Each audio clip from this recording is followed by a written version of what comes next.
Good morning. Has your mother never told you to get out and get sunshine? Good Lord. Welcome. It's Eric Erickson here. The media meltdown over the president's question yesterday. Even Lysol felt the need to release a statement saying, please don't inject Lysol into your veins. I was having had an email exchange this morning, with the, folks up in Habersham County at WCHM, and yes, my show writes itself today. Easy show prep today. Good gracious. All right.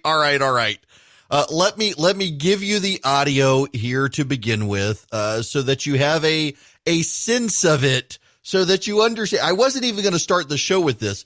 And then I started doing show prep this morning. I thought I can put this off a little while. And then I started doing show prep. The New York Times, don't drink bleach. The LA Times, don't drink bleach. The Washington Post, the president suggests swallowing a tanning salon.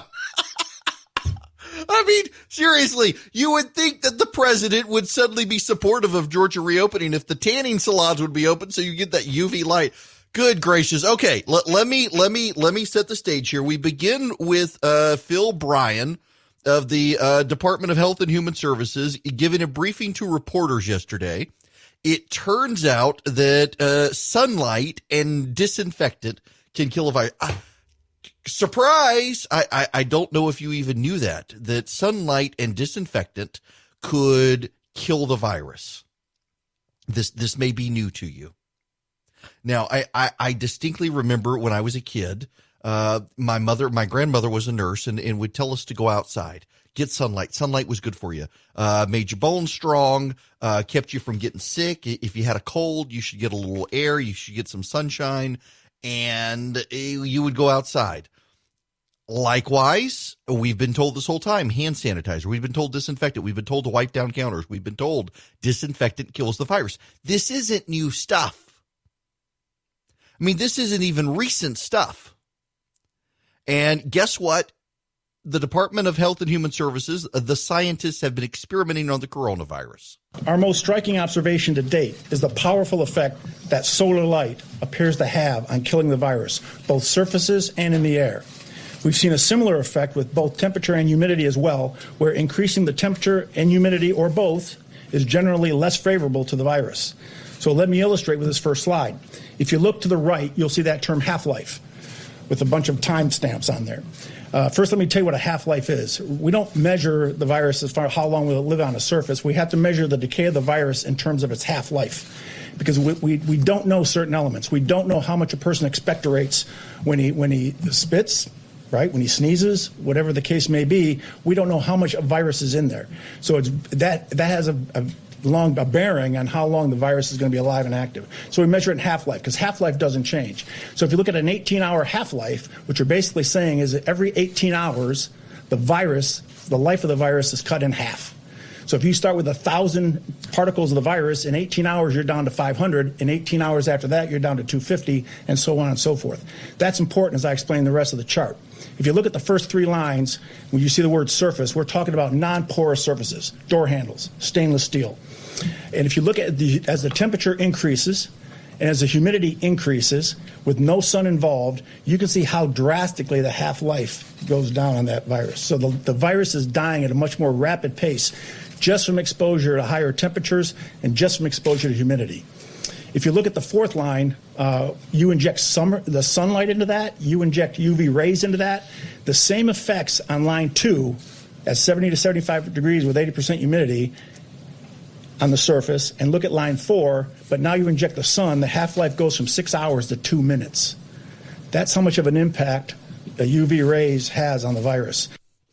Surprise! Did you not know this? I mean, and listen, I'm not disparaging Phil Bryan for the Department of Health and Human Services, but reporters were treating this as if they had never heard this. How could this be? Well, the president, after this presentation was over,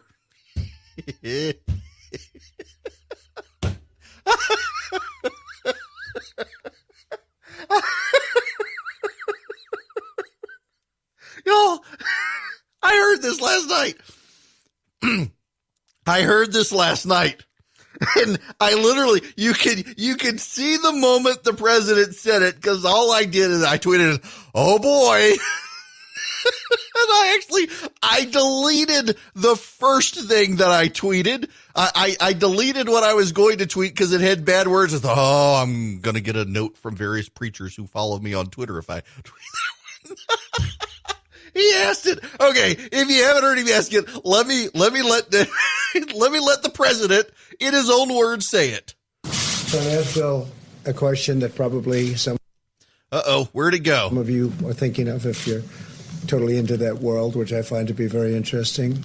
So supposing we hit the body with a tremendous, whether it's ultraviolet or just very powerful light, and I think you said that hasn't been checked, but you're going to test it. And then I said, supposing you brought the light inside the body, which you can do either through the skin or in some other way. And I think you said you're going to test that too. Sounds interesting. Get the right folks who could. Right, and then I see the disinfectant where it knocks it out in a minute, 1 minute. And is there a way we can do something like that by injection inside or almost a cleaning? Because you see it gets on the lungs and it does a tremendous number of the lungs. So it'd be interesting to check that. So that you're going to have to use medical doctors with. But it sounds interesting to me.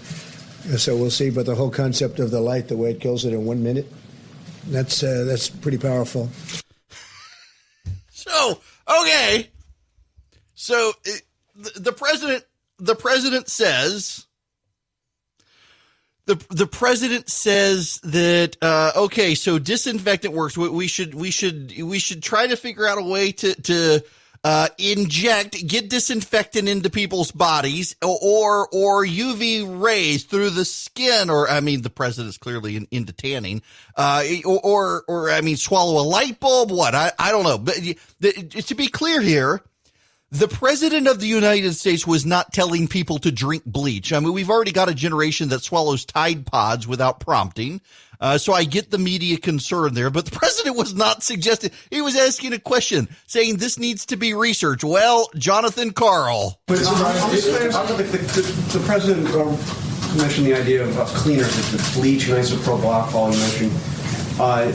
There's no scenario that could be injected into a person, is there? I mean, No, I'm here to talk about the findings that we had in the study. We don't do that within that lab, at our lab. So Are we simplifying through injection? We're talking about almost a cleaning sterilization of an area.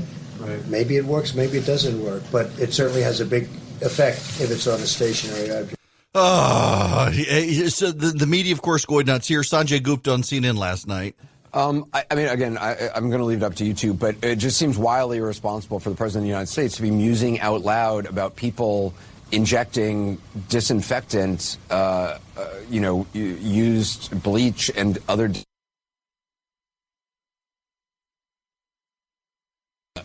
Doing anything with that internally, it just. Doctors, right. What do you make of it? And he also said it needs to be studied. Actually, it doesn't. I mean, we know the answer to this one. There's a lot of things out there that we don't know the answers to, and we need to investigate. But the idea that we would do a trial of some sort and inject some people with disinfectant and some people not and see what happens. I mean, as you point out, I think everybody would know that that would be dangerous and counterproductive and not at all moving us in the right direction. Okay. Let's go back to the president's question, and I want to slow walk you through it, if you will. So I asked Bill a question that probably some of you are thinking of if you're totally into that world, which I find to be very interesting. The president as every man. So supposing we hit the body with a tremendous, whether it's ultraviolet or just very powerful light. What about putting him in a tanning bed? And I think you said that hasn't been checked, but you're going to test it. So it hasn't been checked. It hasn't been checked, people. The president just said it hasn't been checked, and they're going to test it. The experts are going to test it. There has not been a statement from the president there saying go out and do this. And then I said, supposing you brought the light inside the body, which you can do either through the skin or in some other way. And I think you said you're going to test that too. So they're testing that to figure out if it's possible. Not that you should do it. Sounds interesting. It sounds interesting. It's untried and untested. Right, and then I see the disinfectant where it knocks it out in a minute, 1 minute. And is there a way we can do something like that? Is there a way that we can disinfect a body? By injection Through injection. inside or almost a cleaning, because you see it gets on the Or lungs cleaning. and it does a tremendous number of the lungs. So it'd be interesting to check that. So that Would be you're going to have to interesting to use check. medical doctors with. But it sounds interesting to me. Medical doctors he name checks to see if medical doctors would check this. So he's not talking about you. This is the problem with the media here. Yes. Well, what if you're a person of normal common sense, is this a question you would probably not? To be fair, I have in my house, I use a company called Peachtree Service Experts. They came down to my house and they put into my air conditioning units upstairs and downstairs a UV light filter.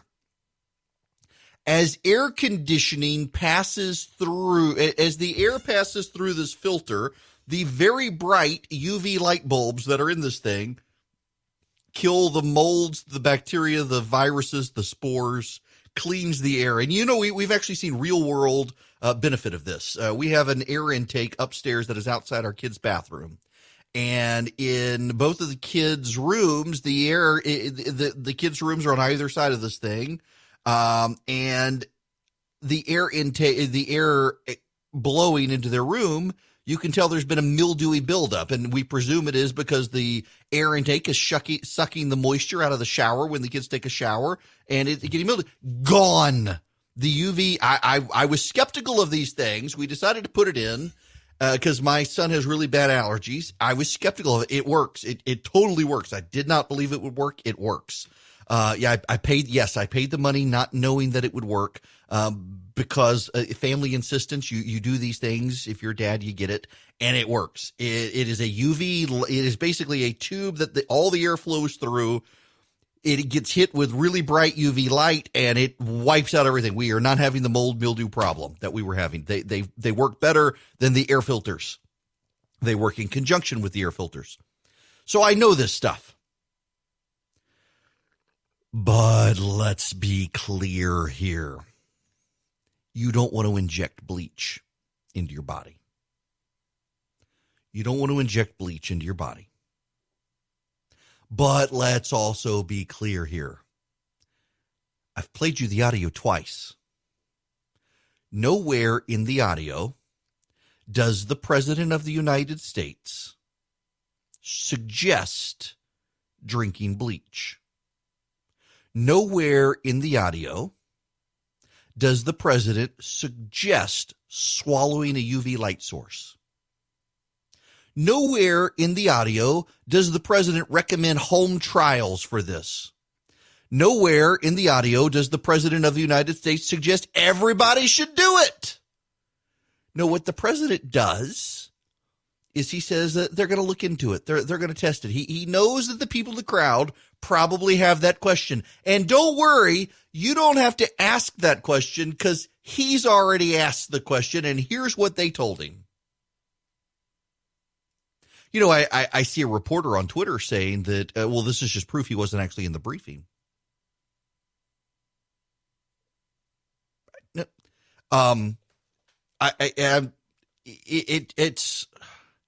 I got nothing. I'm discombobulated with the media here. What a bizarre thing. Excuse me. I'm still all hung up on the media reaction to this because it seems so innocent. And if Barack Obama were there, you and I both know. Now they'll say, well, he would have never asked these questions. No. He was notorious for asking these questions to make himself look smart during press briefings. And he's such a genius. Can I have his baby? I mean, you'd have the men in the press room saying that. And the president asked the question, okay, do I think the question was, yes, come on now. I think it was a silly thing. I do. I'm not the brightest bulb in the store, but I know enough to know, there are these filter things, and there are tanning beds, but nah, you're not going to get UV penetration into someone's lungs to get them unless they swallow a light bulb, and that's not going to work. You're going to sunburn their lungs, and that's going to make the situation worse. And you're not going to inject bleach or inhale Lysol. It's not going to do you any good to inhale the Lysol. But he never said that. I'm used to this president saying things that are kind of off the wall, and everybody else is too. But he never, just contrast this with the hydroxychloroquine thing where the president said repeatedly that it looks like it, anecdotally, it looks like it's good, it looks like it's working, it looks like it's good. He never suggested anyone go out and buy it themselves. You got a prescription, you got to go through your doctor. He was trying to get people aware. And here's the other thing. Anyone who knows anything about this president's speaking style understands this is the president trying to offer up some hope. The media doesn't like the way the president wanted to offer up the hope, but it was the president offering up hope. That's all it was. That's all it was, is offering hope to people. And they're going to condemn him for it. They're going to accuse him. And isn't the underlying situation here that they think you people are stupid?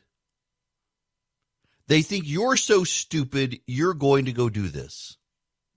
I mean, that's got to be the underlying premise, because who's going to go inject bleach into their body? Who's going to go do it? There may be some Democrat partisan out there today who decides they're going to go on and die by injecting bleach and make sure everybody knows that they're doing it because the president did it, so the media can have a headline, "Man kills himself listening to the president." Never mind, it was Democratic partisan using his death to make the president look bad. That might happen, but regular Joe out there, regular Joe is not going out there to inject himself with bleach.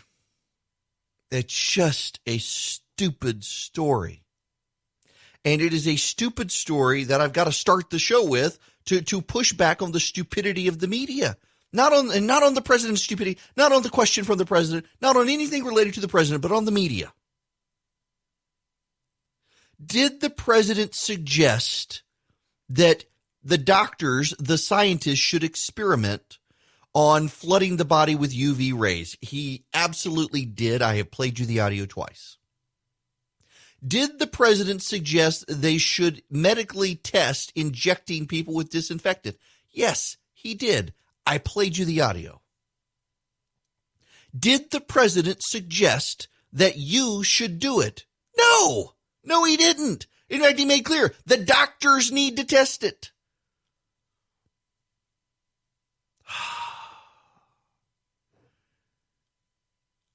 The media is doing their best to destroy their own credibility.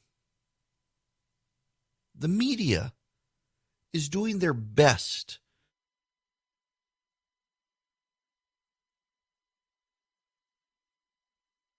suspicion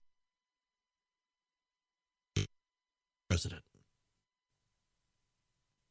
And I really, really think that the media believes as long as they try to twist everything on the president and turn his words against him, that they're actually helping Joe Biden. I really believe they think that they're helping Joe Biden by doing these sorts of things. They have become la resistance. They want to do what they can for Biden. They know that their news networks are not going to stop covering these press conferences. Why? Because they're a rating success. They are. The president's press conferences are actually helping the president in getting eyeballs. These are his new campaign rallies. And so the way to push back for the media is to twist in real time his words and try to embarrass him with his words by distorting the things he said. I think it's silly. I think it is a genuinely silly thing. And we're going to just get more of it. And it's going to aggravate me more. You know, I joke with Charlie, my producer, that I could do every day, I could do this show and base it on the nonsense in the media. We could do an entire 3-hour show every day of the week, including Saturday and Sunday, and just make it based on the stupid spiteful stuff that happens in the media. Okay, when we come back, we need to go on. There's an antibody test in New York City that's raising eyebrows, and now the pushback from New York, they haven't actually released the test overall. We need to talk about that because I'm getting a lot of questions about it, and I got some answers for you when we come back. It is Eric Erickson here, the Eric Erickson Show, and you can call in. I've had my tirade on whether or not to drink bleach. You can call in now, 877-97-ERIC, 877-973-7425. Them's the numbers. I want to go into this antibody study in New York City. Let me see if I can pull up Andrew Cuomo. Andrew Cuomo Twitter. I should have pulled this up before. I'm a professional. I can do it quickly, assuming my internet works. The internet is getting very glitchy today. All sorts of people, I guess, have decided to give up working today and live stream Netflix. Here we go. There is Andrew Cuomo tweeted this out. Let me read you his tweets. New. The first phase of results from a statewide antibody study are in. We collected approximately 3,000 antibody samples from 40 locations in 19 counties. Preliminary estimates show a 13.9% infection rate. The percent positive by region: Long Island 16.7, New York City 21.2, Westchester Rockland 11.7, rest of the state 3.6. Weighted results. Percent positive by demographic: female 12%, male 15.9%, Asian 11.7%, Black 22.1%, Latino Hispanic 22.5%, multi-ethnic 22.8%, white 9.1%. Weighted results. The implication here is that about 13 to 14% of people in New York City got the virus. Way more than is advertised. And that's actually really good news. The reason it's really good news is if you were to extrapolate all of this stuff out, you actually do have a mortality rate less than 1%. And you do have an infection rate that this very much does look more and more like the flu. And for months, the experts have been saying otherwise. I have been conveying to you what the experts have said. That this is worse than the flu. The mortality rate, even Dr. Fauci said probably about 1%, not the 3 to 5%. But this would suggest the mortality rate is actually way less than that. We know in real world sampling that that there's something wrong here. And the reason we know there's something in real world wrong here is because of the death rate in New York City, just based on confirmed positive cases. In confirmed positive cases, the mortality rate is in New York City astronomical compared to the flu. More people have died in a week who tested positive of COVID-19 than all of the people in New York City last year who tested positive of or were presumed to have the flu. So just in positive tests of COVID-19 where people died in a week in New York City, then last year all the people who were either tested positive of the flu or were presumed to have the flu. So we know that there's a problem, and we know there's something up with the data, but still, even if we're skeptical of the data, it's good news because there is an ongoing pattern of studies. And the study out in Northern California and Southern California, the two in Boston, and now this one, suggest the virus is way more prevalent than we thought. And if it's way more prevalent than we thought, many more people got it and didn't even know they had it, and that's good. And many more people survived than died, and that's good. There is one note, though, this morning. There are several notes. First of all,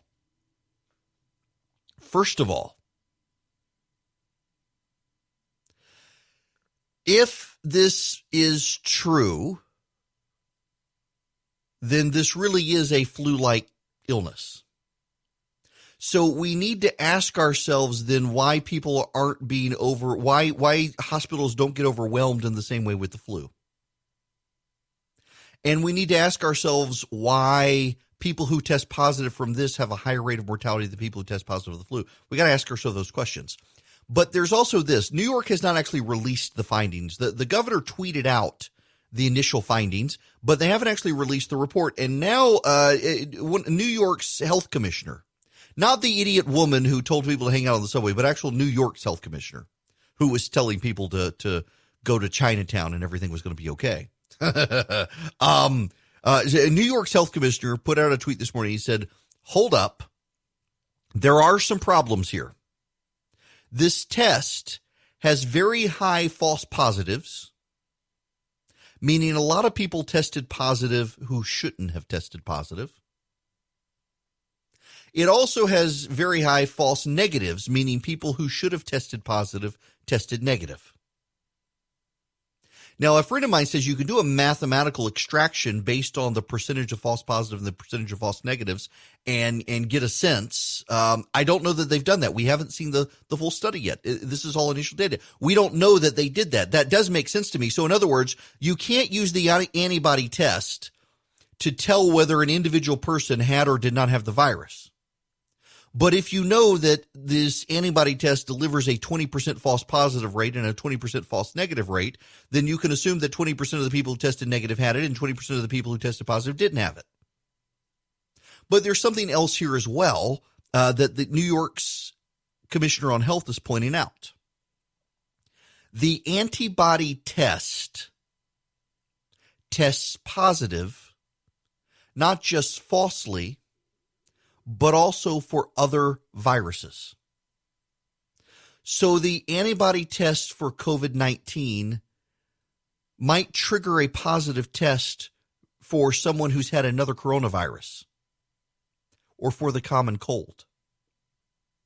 So there's hope, and there's a clear pattern. It actually is a clear pattern. We've now got a Northern California test, a Southern California test, 2 tests in Boston, 1 in the community, 1 in a homeless community, and now a massive one in New York City. And they're all showing the same thing. The virus is more widespread. The question is, how much more widespread is it? And this is the other one that people are ignoring.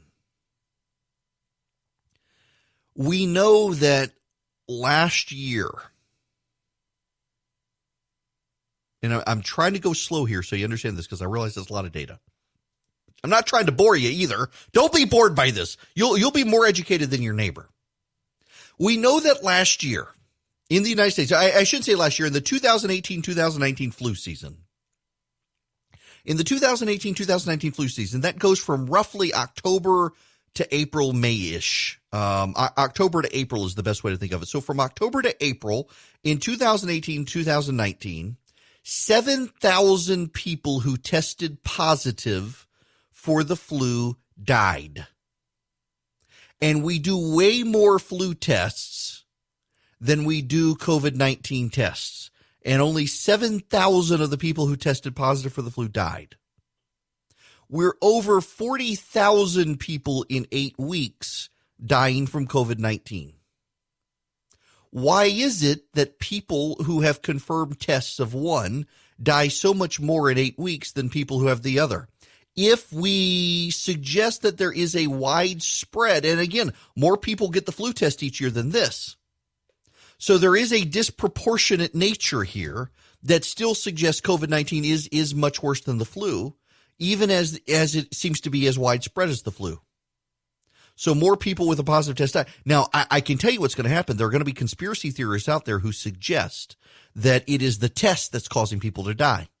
You and I both know that's going to happen, that people are going to causation and correlation up. More people do this. Therefore, we must be killing people by giving them the test. I'm not sure.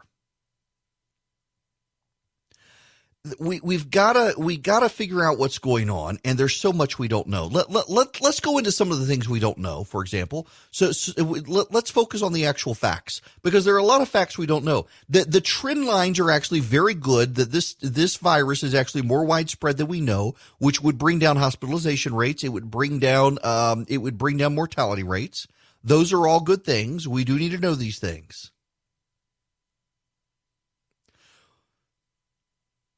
But, for example, loss of smell. If you wake up and realize you can't smell your coffee in the morning, you probably need to go get tested for COVID-19. That is one of the key indicators that something's happening. In fact, there's a report out today that the people with the worst COVID-19 symptoms don't actually get fever. But most of them lose their sense of smell. That's stuff we did not know a month ago. We now know in the last few weeks, we know that people who get COVID-19 have weird clotting problems. You can be on blood thinner and still clot. I am on blood thinners. I had clots in my lungs several years ago. And then more came back. And so I'm on blood thinner right now. Probably will be for the rest of my life. I'm on Xarelto, thankfully, not the rat poison. But apparently I could get blood clots even though I'm on blood thinner from COVID-19. We did not know that 3 weeks ago. Turns out in the last week, in a comprehensive review, permanent liver and kidney damage is possible from COVID-19. Again, we didn't know that last year.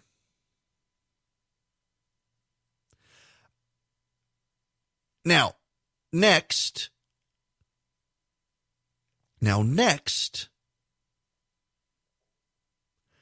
we did not know that you could have long-term lung problems from COVID-19. We knew people could have lung problems. We did not know people could have permanent lung problems. That as well is something we did not know. We assumed lungs would heal, but now we're learning that COVID-19. Now let's be careful here. Let me be careful. We know, for example, that COVID-19 can give you pneumonia, and pneumonia can cause permanent lung scarring. We knew that. But what we did not know is that COVID-19, in addition to the pneumonia-like scarring, we could actually have additional scarring from COVID-19 that is separate and apart from pneumonia. That's something new. So loss of smell is something we've learned in the last month. Clotting is something we've learned in the last month. Heart damage is something we have learned in the last 2 months. In fact, that's the number one cause of death from COVID-19 is not suffocation of your lungs filling up. It's actually heart damage. It's actually a heart attack because your blood oxygen level drops so much you get a heart attack. In fact, an overwhelming number of people who leave the hospital and are cleared fall over dead within a week of a heart attack. That's something we didn't know 3 months ago, but in the last 2 months we figured out. And then there's the liver damage and the kidney damage. There's the permanent lung damage in non-pneumonia-like ways. None of these things we knew a month ago. So there's clearly a lot about this we don't know, and so it's clearly incumbent on us to keep learning as much as we possibly can. So I'm encouraged. I am encouraged by all of the studies showing us that the virus is more widespread. You may hear that as a bad thing. What do you mean this virus is more widespread? But if the virus is more widespread, that means that the hospital rate is less than 20%. That means that the mortality rate is less than 5%, 3% in the United States, 4% in Georgia. But we also now know, and I was talking to a guy yesterday who would know this. I can't tell you who I was talking to, I'm afraid. But he said if you have A positive blood type, you're more likely to get the virus, and they don't know why. If you're a minority, you're more likely to get the virus, and they don't know if it's community behavior or if there's some genetic issue. And by community behavior, you know, for all the talk about evangelical churches not closing, it's black churches across the country that are the ones that have most likely to stay open, and the black community is disproportionately affected. Is there correlation there that they haven't figured that out yet? They're thinking there's actually a genetic issue, not a community spread issue. So we don't know a lot of stuff. Only yesterday did we learn at this White House briefing that heat really does have an impact on the virus. That was an open question until yesterday. We're also learning that isopropyl alcohol kills the virus in 30 seconds, and bleach it takes up to 5 minutes. That's something we learned yesterday. All of this stuff is new. So when study after study after study after study after study, the 5 studies come out and say it looks like there's more widespread community spread, even though there are flaws, even though the antibody testing is flawed, we should say, hooray, this is good news. It means the virus isn't as deadly as we thought. But we still have to be careful. We still have to be careful because there's so much we don't know about the virus. In fact, we also know, and this is new in the last week, it appears that the Europeans have a strain of COVID-19 that's actually more deadly than the one in the United States. That's the latest speculation, that the virus has mutated in different ways in different countries, and they don't know why. There's so much we don't know, but there's reason to be optimistic. We shouldn't be scared by it. But we should also understand, let's still not overplay or underplay this. Let's keep with the facts instead of the speculation as best we can. All right. The phone number here, 877-97-ERIC, 877-973-7425. I want to go to Chris calling from the great, fine city of Warner Robins that will not stop growing. Hey, Chris. Hello? Hi there. Hello? This is Cliff, actually. Oh, Cliff. I'm sorry. My call screener, I will problem. flog him after this is over. He wrote Chris. Yeah, give him a good flogging, all right. I was just calling to say, as we know, I got a couple points. One is I'm over 65, so we almost have to run from getting a flu shot when you go to the doctor's office. So that automatically helps prevent death at high rates in our country now. That's what we're striving for in this COVID thing, is get the seniors especially up to speed on that. Second point is, talked to my daughter at length yesterday. She's an RN, and so is her husband, and I'm here in Middle Georgia.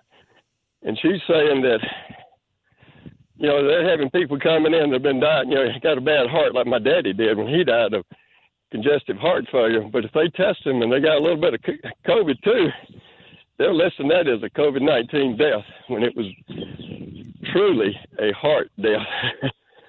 And but my point to her was, especially if these people don't have insurance, they're getting paid for claiming it as COVID.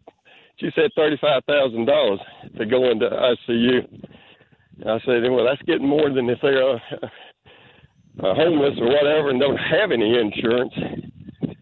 So there's a Cliff, I'm glad you said that, because this is a real problem that we're going to have moving forward, is because hospitals are, under the CARES Act, going to get more money if they have either primary or secondary COVID-19 coding. Now, what that means is that if someone comes in, they have a gunshot, they get tested for COVID-19, they're hemorrhaging from a gunshot.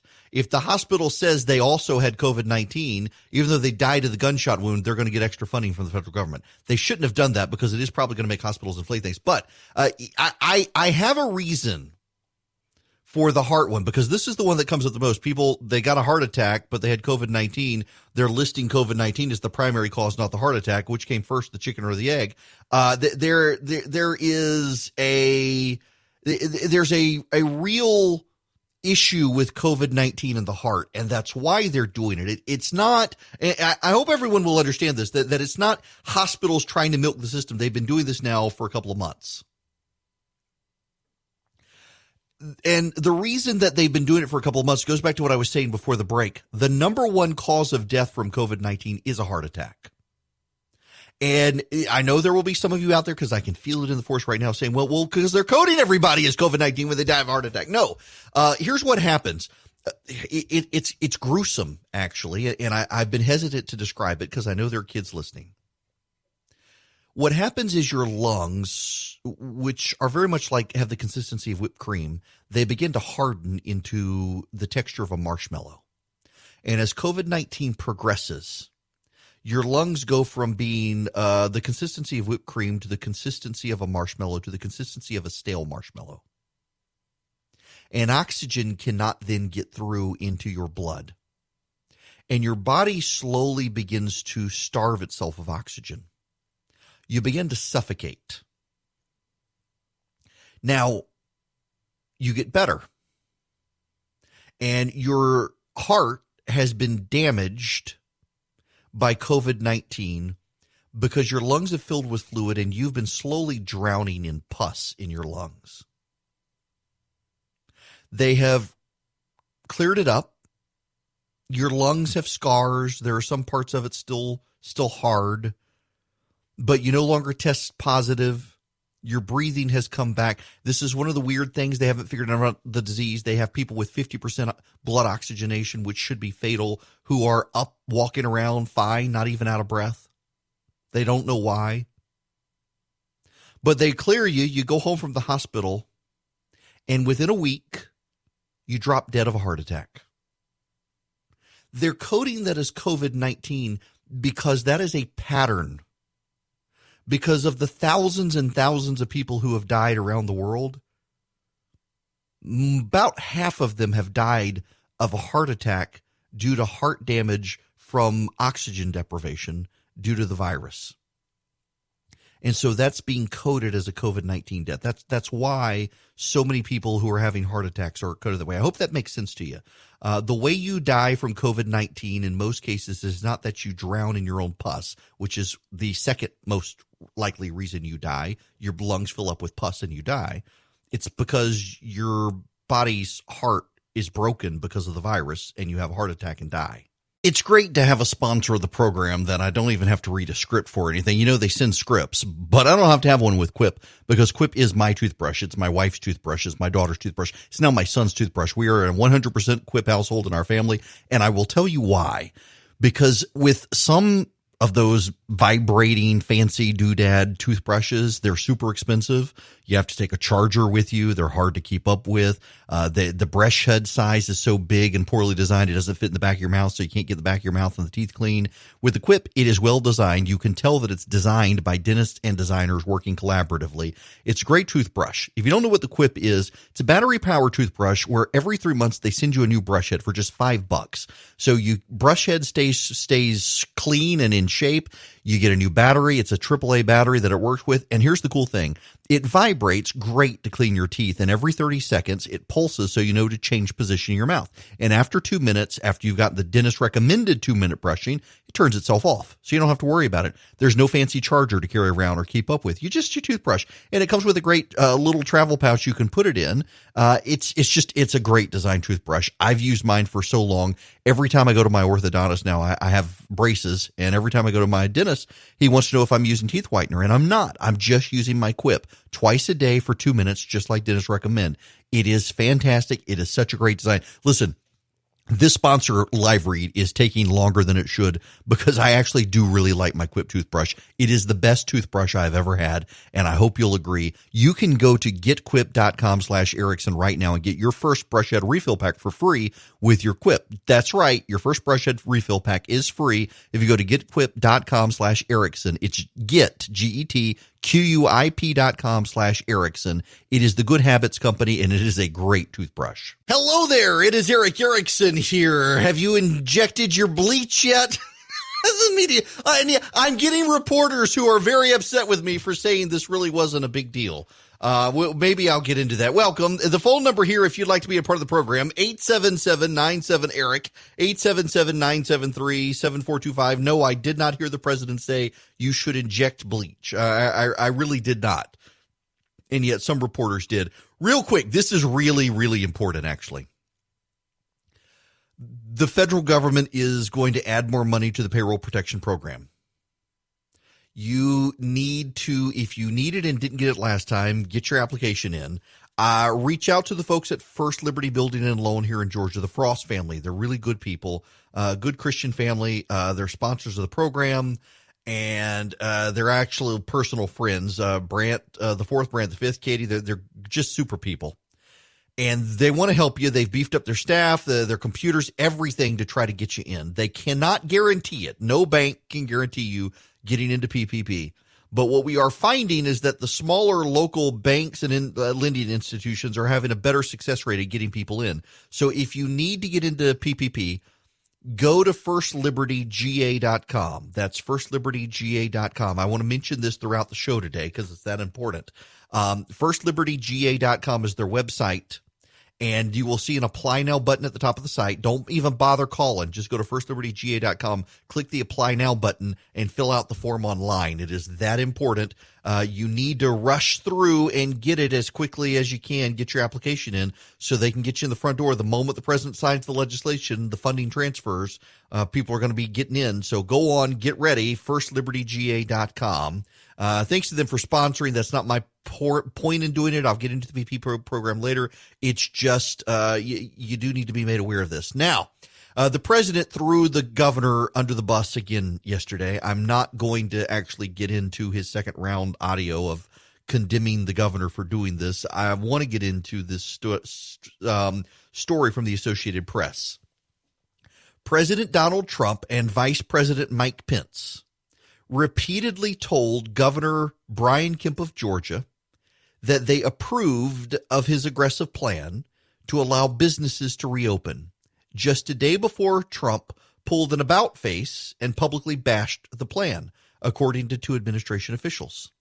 The green light from Pence and Trump came in separate private conversations with the Republican governor, both before Kemp announced his plan to ease coronavirus restrictions and after it was unveiled on Monday, the officials said.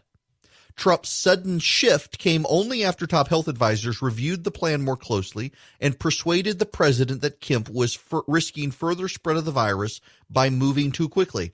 I told the governor of Georgia, Brian Kemp, that I disagree strongly with his decision to open certain facilities, Trump said Wednesday, just a day after telling reporters that he trusted Kemp's judgment. He knows what he's doing, the president said. On Thursday, he was even harder on the governor. I wasn't happy with Brian Kemp. I wasn't happy at all. The extraordinary reversal and public criticism of a GOP ally is only the latest in a series of contradictory and confusing messages from the president on how and when he believes governors should ease stay-at-home orders intended to stop the spread of the deadly virus. It demonstrates the political risk for governors in following the unpredictable president's guidance. Trump has been urging states to begin reopening for 2 weeks, believing that certain portions of the country are now ready to resume aspects of normal life, even against the recommendations of many of his own health experts. Even though few states have met the benchmarks established by the White House, the president has cheered on efforts to liberate some states and has offered encouragement to the states that announced plans to forge forward. Kemp was among the first Republican governors to take the cue. His order, announced Monday, allows businesses like gyms, tattoo parlors, and bowling alleys to open on Friday under certain restrictions. That would be today. When asked Tuesday about Kemp's decision, Trump supported the governor, saying he's a very capable man. He knows what he's doing. He's done a good job as a governor. Behind the scenes, the administration had also been supportive. The president spoke to Kemp more than once about the plan, and both Trump and Vice President Mike Pence called Kemp on Tuesday to praise his performance as governor and his plan to reopen, according to two administration officials who spoke on conditions of anonymity because they were not authorized to publicly discuss the conversations. But on Wednesday, members of the White House's virus task force revisited the plan and felt it was too soon and would be difficult to defend in that afternoon's press briefing. Dr. Deborah Birx, who helped lead the White House's coronavirus response, then spoke to the president after the meeting and suggested it was too soon to reopen Georgia, an assertion with which the president agreed, according to the official. Trump then called Kemp and asked Kemp to slow down his plan, to which the governor said no, said the official. The governor suggested the two men continue the discussion on another call, but they did not speak again before the briefing in which Trump said he opposed some of the particulars of the plan to reopen.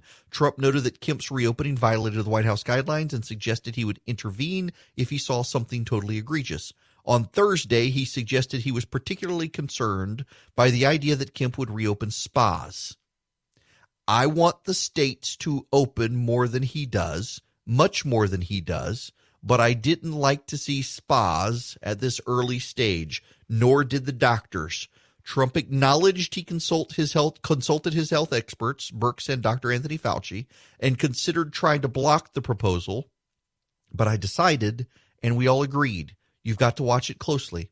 We'll see what happens. Now, the reality is he doesn't have the power to stop it.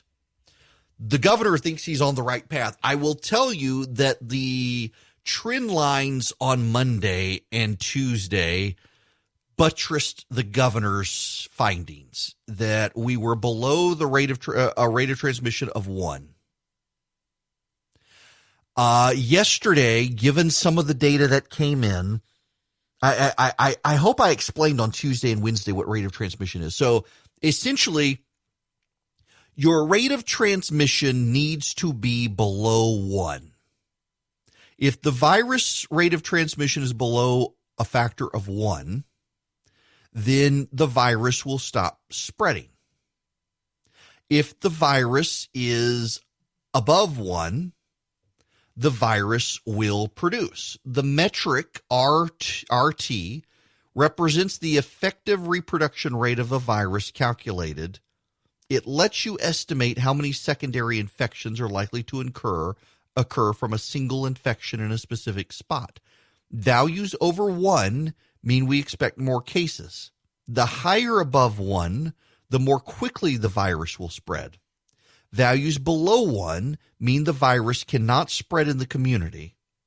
The further below 1, the more quickly the virus has stopped spreading and will die out. When the governor opened the state on Monday and then into Tuesday, as he made his announcement, the rate of transmission in Georgia was 0.6. Yesterday, because of some of the incoming data, the viral rate was above 1. It was at 1.06. Today, I'm checking right now, there's a website, rt.live, where you can check. And at rt.live, Georgia's rate is back down to a 1, which is still not great. The adjusted sampling shows that actually they had to change, and it wasn't really above 1. Or was it really below 1 at all with some of the new data that came in? It may have fallen to 0.99, but otherwise it's about 1. So it is flatlined. That means it can still spread in the community. It has not declined in the community. So Georgia is right on the cusp of being able to reopen. The data does suggest that there will be viral spread when we reopen. Let me give you the metric numbers right now. There are 21,883 cases in Georgia. 4,153 people are hospitalized. 8,821 are dead. But let me be more precise. There have been 21,883 total cases. There have been a total of 4,153 people hospitalized, and there are 881 people dead. The hospitalization rate is cumulative, meaning there may only be 100 people in the hospital right now with the coronavirus. But total in the last 2 months, there have been 4,154. There may only be 23 new cases today, and there may be only 500 people in Georgia with the virus right now. But total, there have been 21,883 people infected. This is an important thing to remember.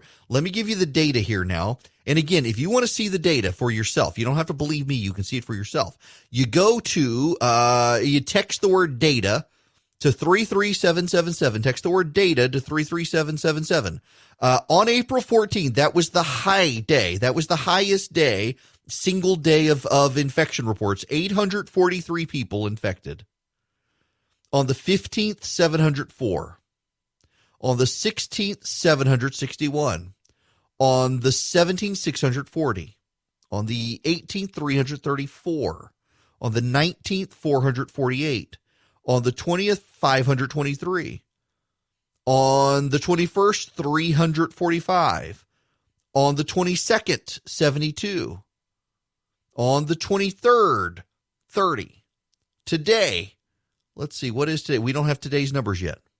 So there has been a fall off. Now, those numbers for the last couple of days, 30 on the 23rd, 72 on the 22nd, they'll go up as tests come back from those 2 days. There could be a 48, 72-hour backlog. Those tests will come in. Those numbers will go up. But the trend lines are actually good. We are headed down. The problem is we're getting some spikes. So, for example, on the 17th of April, 640 people were tested positive. And on the 18th of April, 334 people were tested positive.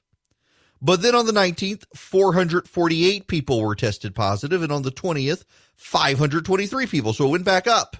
But then on the 21st, it went down again, 345. and on the 22nd to 72, and on the 23rd to 30. Keep in mind, there's a 2-week incubation period in some cases for this virus. So that data matters. We're headed in the right direction. The question is, are we there enough? The overwhelming consensus of experts is we're not there yet. And the governor should not have done this. If I were the governor, I would have waited another week and spent a lot more time in voter in education. One of the problems we have, and this if you only listen to one thing, there's always in radio, it's a 3-hour show. There's always one thing you should listen to. This is the moment. I should have a special tone. Dun, dun, dun. This is the point you should listen to the program right now. This moment. Remember this. The reason you see big jumps in the data, for example, we had 20,000 yesterday. We have 21,000 today. The reason for the jump is not that 1,000 people have tested positive in the past week or in the past day or in the past 48 hours. The reason there's a 1,000-person jump is that there's still a backlog of tests from the beginning of the month that are just coming in. And those get reported out on the same day as all the others. That 1,000-person jump is really a lot of cases where those people don't even have the virus anymore. But the state's obligated to report them. They're doing a terrible job of reading. This is why, by the way, I think we should have waited a week so that the governor could make a more logical presentation of the data. That on a daily basis, here's what we're looking at. You can see the decline. Yes, the overall report shows a spike, but the reason is because of old data finally coming in. You know, the governor was on with Martha MacCallum, and she asked him this. And let me play you again. This is the governor with Martha MacCallum on Fox News. All right. So, we just watched Dr. Deborah Birx, and she was questioned about your plan to reopen on Friday. And she said, that she feels it's incumbent, and I'm paraphrasing, incumbent upon governors such as yourself to be very transparent about the data that you used to make this decision. So can you explain to everyone at home tonight, what is the data that brought you to this conclusion, especially given the fact that deaths are still rising in Georgia? What data did you use? Well, I think it's important for people to understand how the data comes in. A lot of the data that we're posting today, the testing or the fatality may have happened, 5 or 6 days ago. Ta-da! Actually, longer than that. I don't know if the governor realized some of the testing is coming in from a couple of weeks ago, not just from a week ago. That's the issue, though. That's why you're seeing these large daily numbers, but the actual day-to-day numbers show a decline. That's what people are missing in all of this. That being said, the experts, they know this, and they're still saying, it's too soon, Governor Kemp, it's too soon. So did y'all hear about Tom Brady? He's already become Florida man. So the Patriots quarterback is now going to Tampa Bay for reasons I can't fathom, and he went to to his coach's house yesterday, and the coach lives next door to a guy. That guy's front door was unlocked. Brady got confused. The houses look kind of alike. And he walked in on the guy. The guy, thankfully, he was dressed. He was in his kitchen on his cell phone, actually typing on his cell phone when he says Brady came in and had his duffel bag, dropped his duffel bag on the floor, asked where the coach was. The guy says, "Who are you?" And Brady says, "Am I in the wrong house?" Grabbed his bag and left. Brady tweeted out that he was auditioning for Florida Man. He's lucky he didn't get shot. Not that sort of neighborhood, though. It was the place, I guess, a gated community where you can leave your you can leave your front door unlocked. But yes, the guy had no idea who he was. Only after Brady left did it dawn on him that was Tom Brady. I can't repeat it the way he said it, but nonetheless, I found that absolutely hysterical. You move to Florida and immediately start becoming Florida man. The phone number here, if you want to call in, 877-97-ERIC, 877-973-7425. Kim in Hampton, Georgia. You're going to be next. Welcome. Hi, Kim. Good morning. How are you? How are you? Good. Hey, I'm in Hampton, and I'm listening on the Habersham streaming online and working from my home office. Yeah, it's exciting that I found you online. Listen, I'm a mom and I'm a wife of 3 first responders, and I want to know about testing. We're talking about opening up Georgia, but nobody's talking about testing. When is Georgia going to get testing for everybody? I mean, I can drive to Tennessee right now and get a test for free with no symptoms, no doctor note or whatever. So they're working on it, and even the governor has lamented the slow process, which again suggests maybe we should have waited another week or two. Walgreens in Alpharetta is going to start using their drive-through for testing, and other pharmacies are coming online with it, but it is a painfully slow process. Georgia is actually in the bottom 15 now. They were in the bottom 10, so they actually have made improvements. They've gone up about 5 points, but still in the bottom 15 out of 50 states in testing, which is not good, and we need more testing, and that's kind of... So one of the big reasons in Georgia is because our outbreak began to happen later than California, Oregon, Washington, and New York and New Jersey. So a lot of the resources for testing capacity were moved there first. Georgia did not then outlay expenses for testing kits in the state themselves. Instead, Georgia prioritized buying ventilators, masks, and things like that for hospital workers. So that put us behind in testing and able to order supplies because the state supply chain officials decided it was better to buy stuff for the hospital workers than to actually get the testing kits ramped up. And in hindsight, probably a mistake. But that was it. Now, what are they doing to fix it? Well, they are now ordering more testing kits, and they're also cooperating with private businesses. We also in Georgia don't have a very good lab. Let me, Kim, if you're listening here on the WCHM stream up in Habersham County, let me give you this data right here, because this puts in perspective one of the problems the state ran into initially. Oh, where is it? If you text data to 33777, you'll see this. Total number of tests. The Georgia Public Health Lab has only tested 6,537 cases. It's been the commercial labs that have tested 94,525 cases. And the commercial labs are still coming online in Georgia. And again, not to excuse them, and you can say that they should have prioritized testing, but when the state was making allocations for how to get involved, they decided to prioritize, and it had a lot to do with the outbreak in Dougherty County. You need to understand so much of the state's response was because of Dougherty County, and they needed hospital ventilators, they needed more ICU capacity, they needed more personal protection equipment, they needed all of that stuff. And they had to prioritize that over the testing. And the problem is that caused them to get behind on the testing.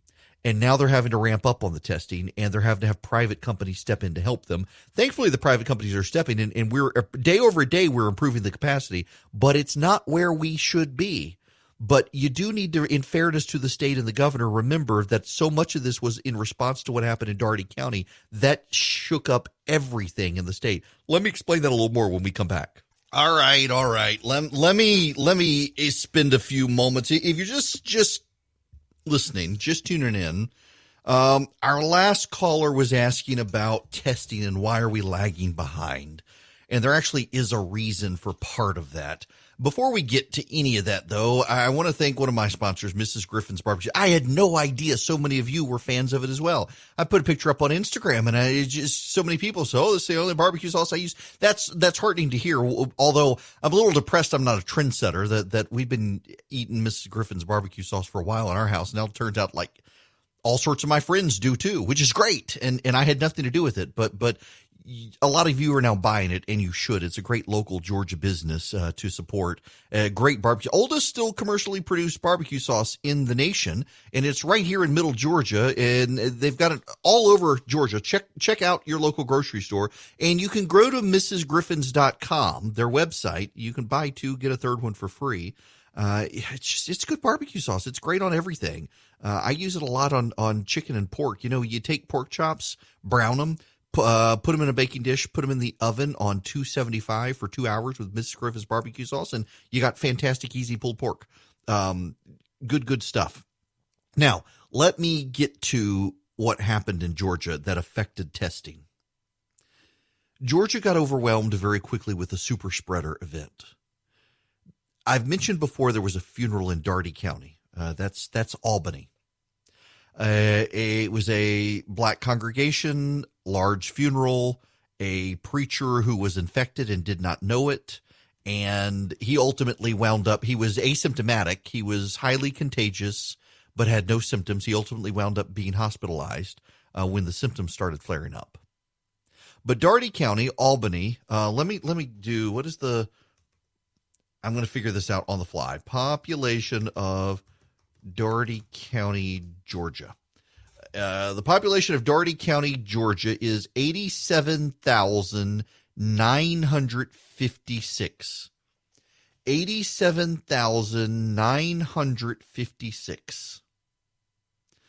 And in Dougherty County, Georgia, as of today, there are 1,478 infections. To put this in perspective, in DeKalb or Fulton County, there are 1 million people, and there are 2,436 cases.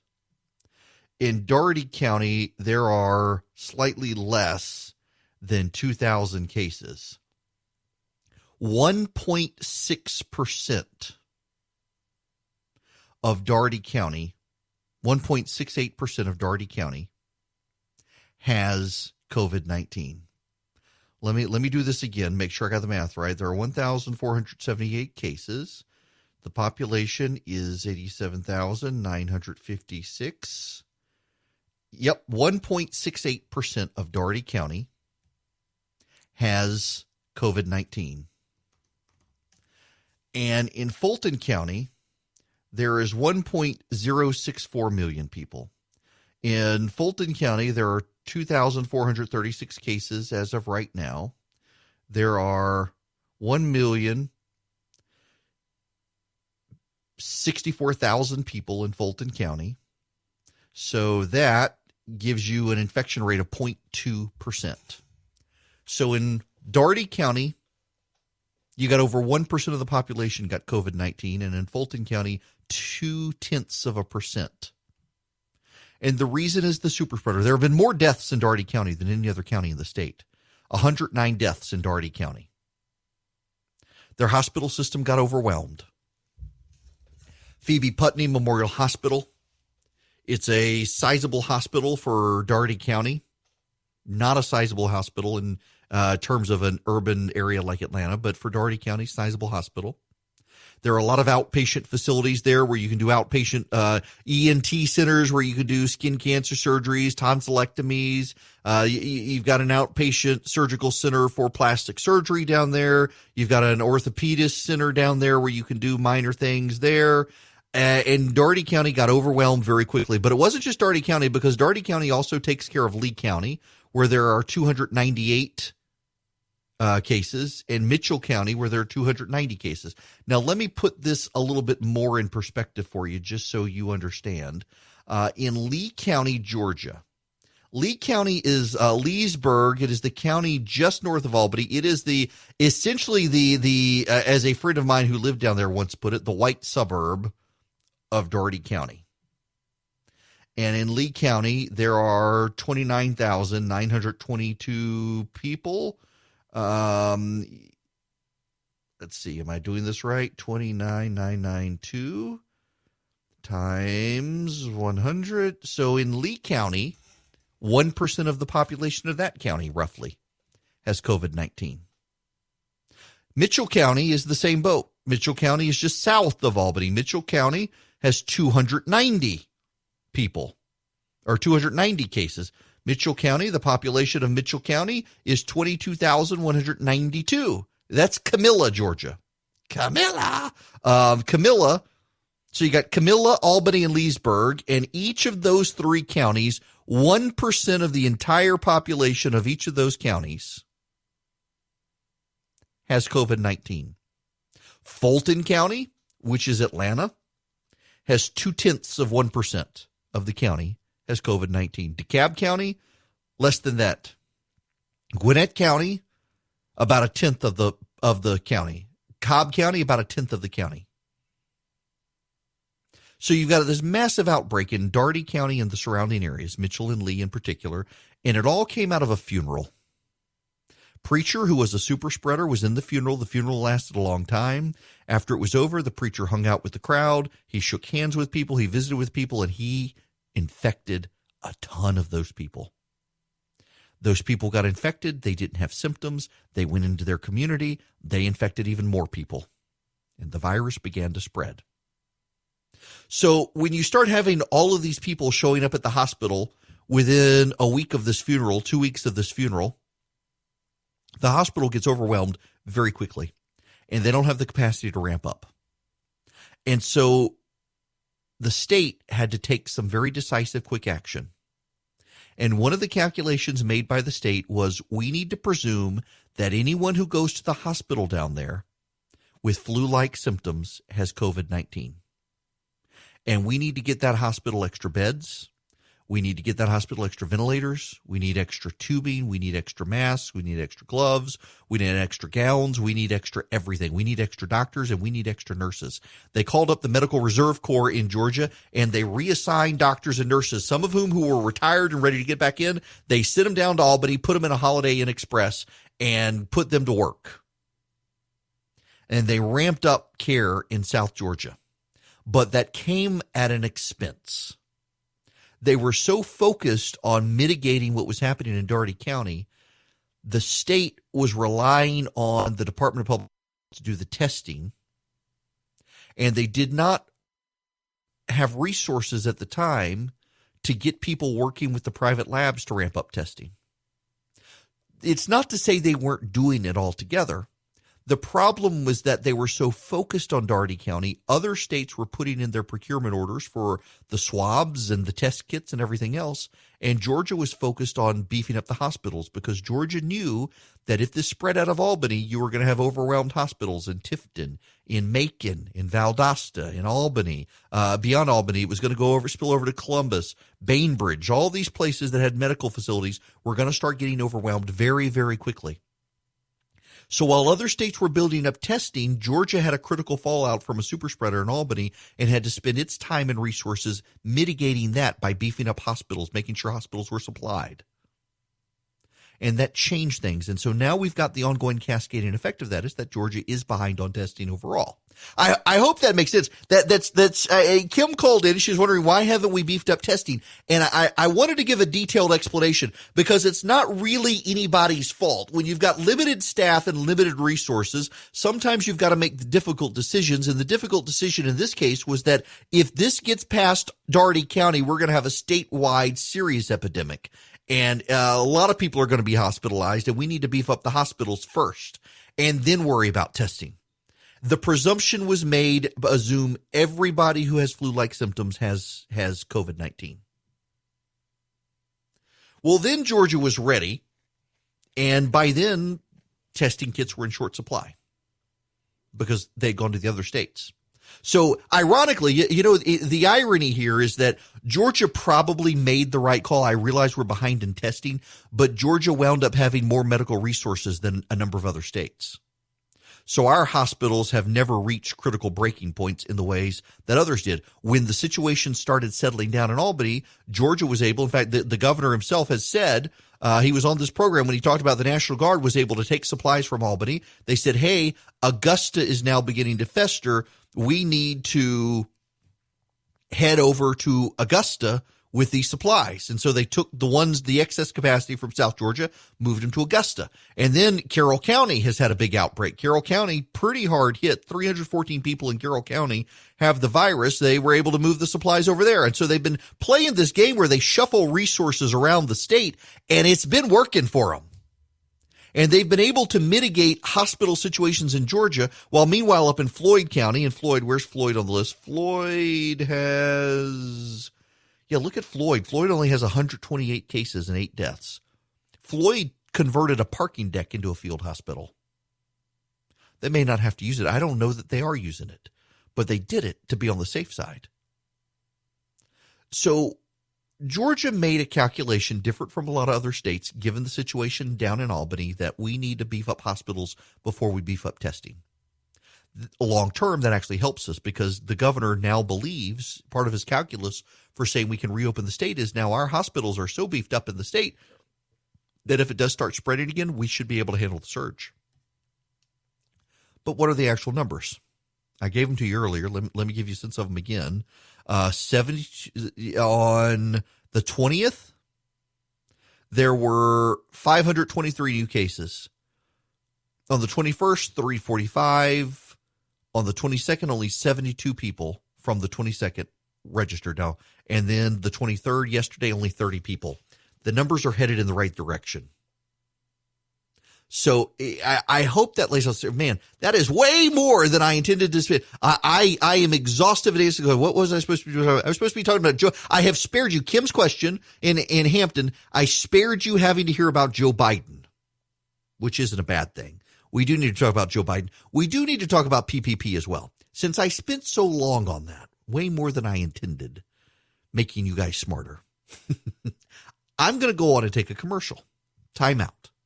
And when we come back, we actually need to talk about PPP, the Payroll Protection Program. It is getting more money from Congress today. But there's a problem. It is a foreseeable problem. It is a problem that many economists said would happen. It is a problem I myself on this here radio program a month ago told you would happen. And now it's happening. Are we prophets? No.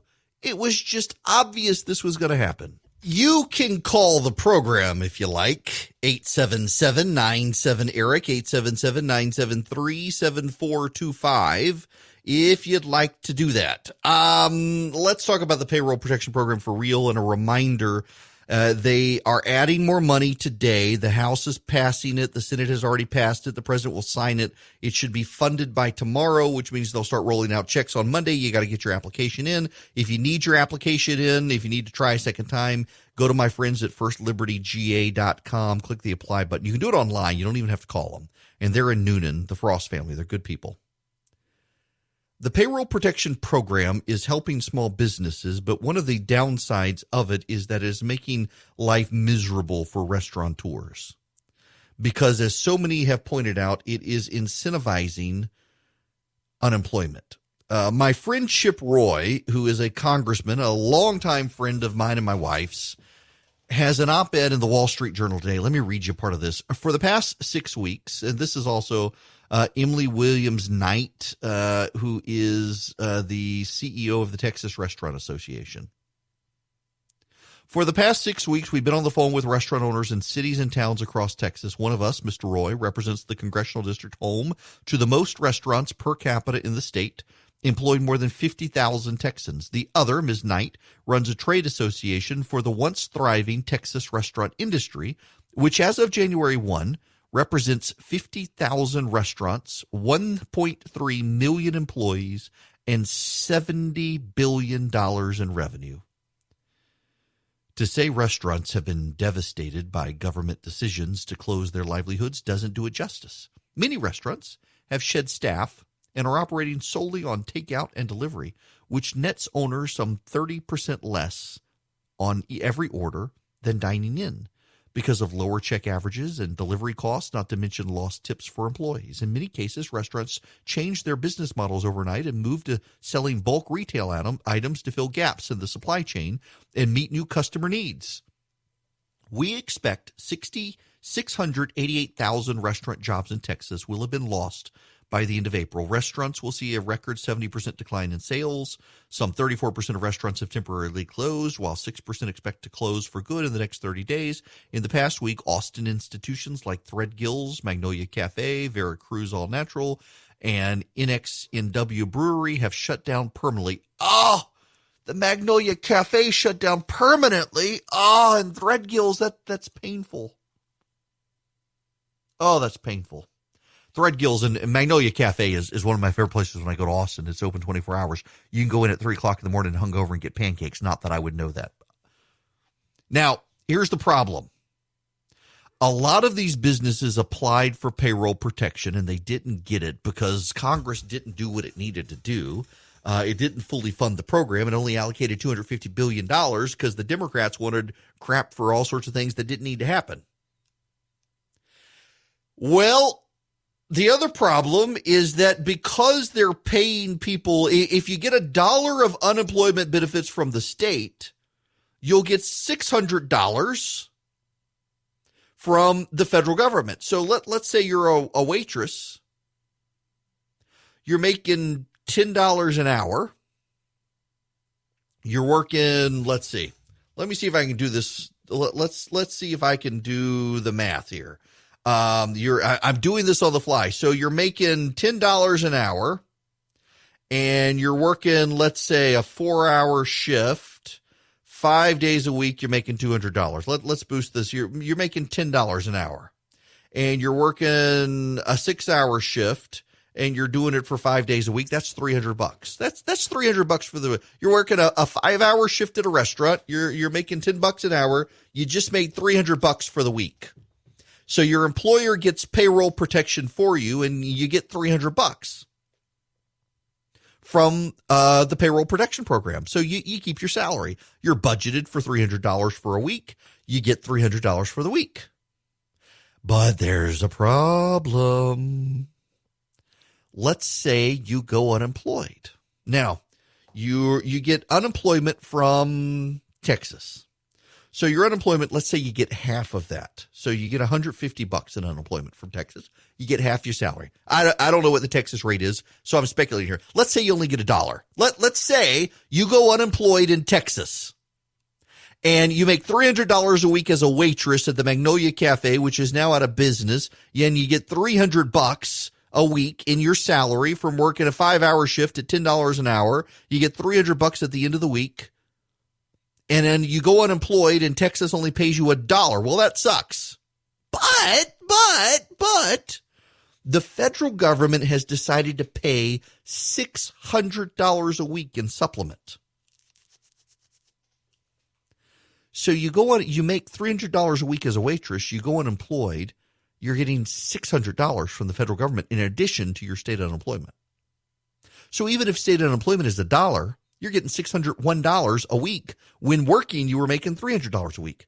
It is predictable to find out what happens. It is predictable to find out. A lot of people, a lot of restaurateurs are finding out that their employees hate their guts for daring to actually get payroll protection. This is from CNBC. This is a restaurant owner who was on CNBC talking about the problem. Well, how many employees do you have, and what happened to them?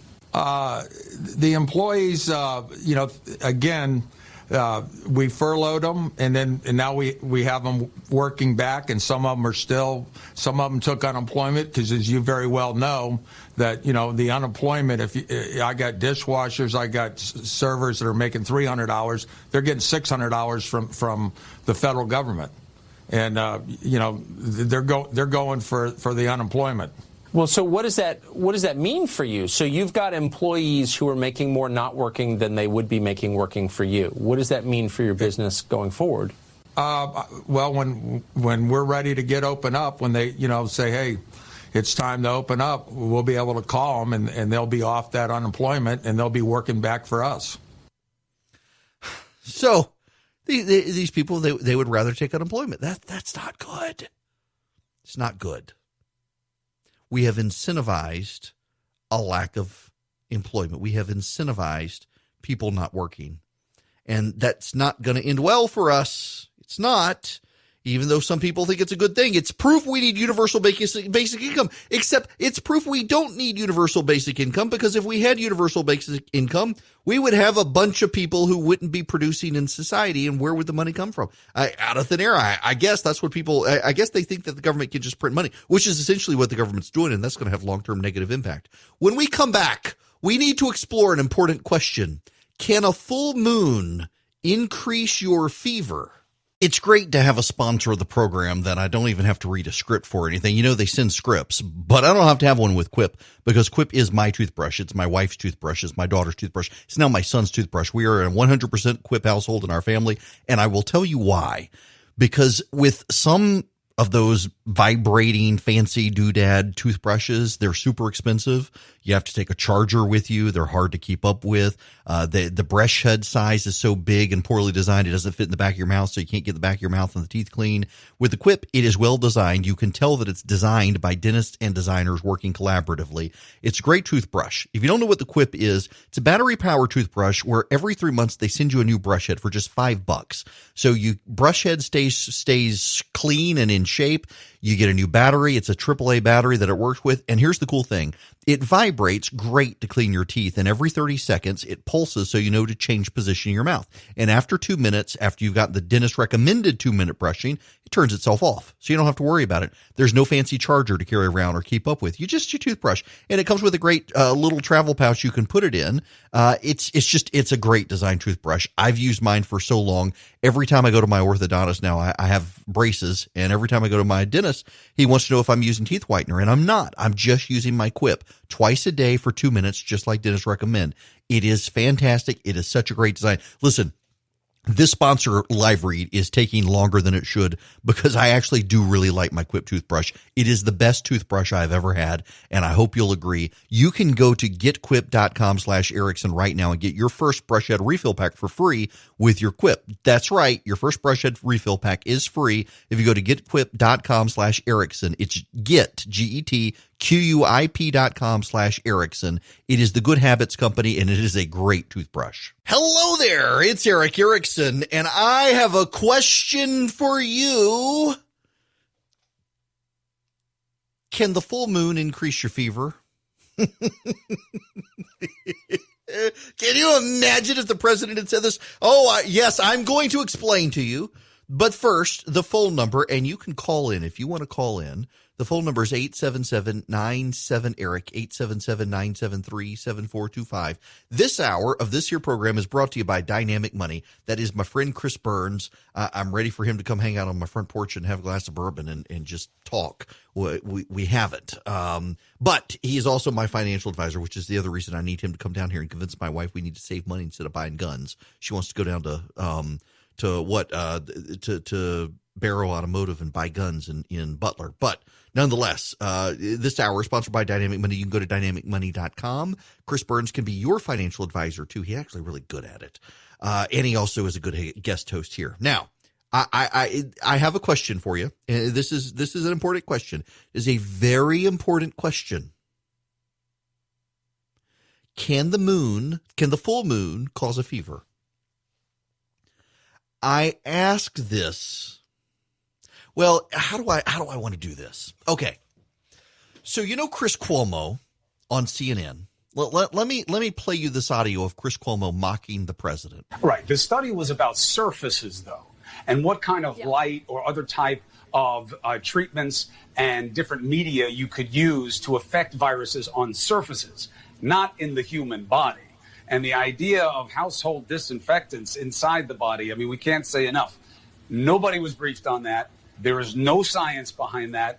The only question is where the president got this or what did he misinterpret? So let's go from, the bizarre to what we know actually happened, in fact, but we're figuring out why. And that goes to Caitlin, Dr. Rick Bright.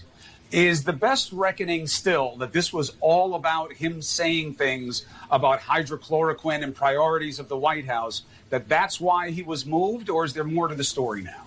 That's Chris Cuomo, who is a host on CNN, who is married to a woman who runs a health website called Purist. It's a publication, magazine, in print and online. And she's been outlining his treatments, his coronavirus protocol. And one of the things that she notes is that he takes baths with Clorox, bleach baths.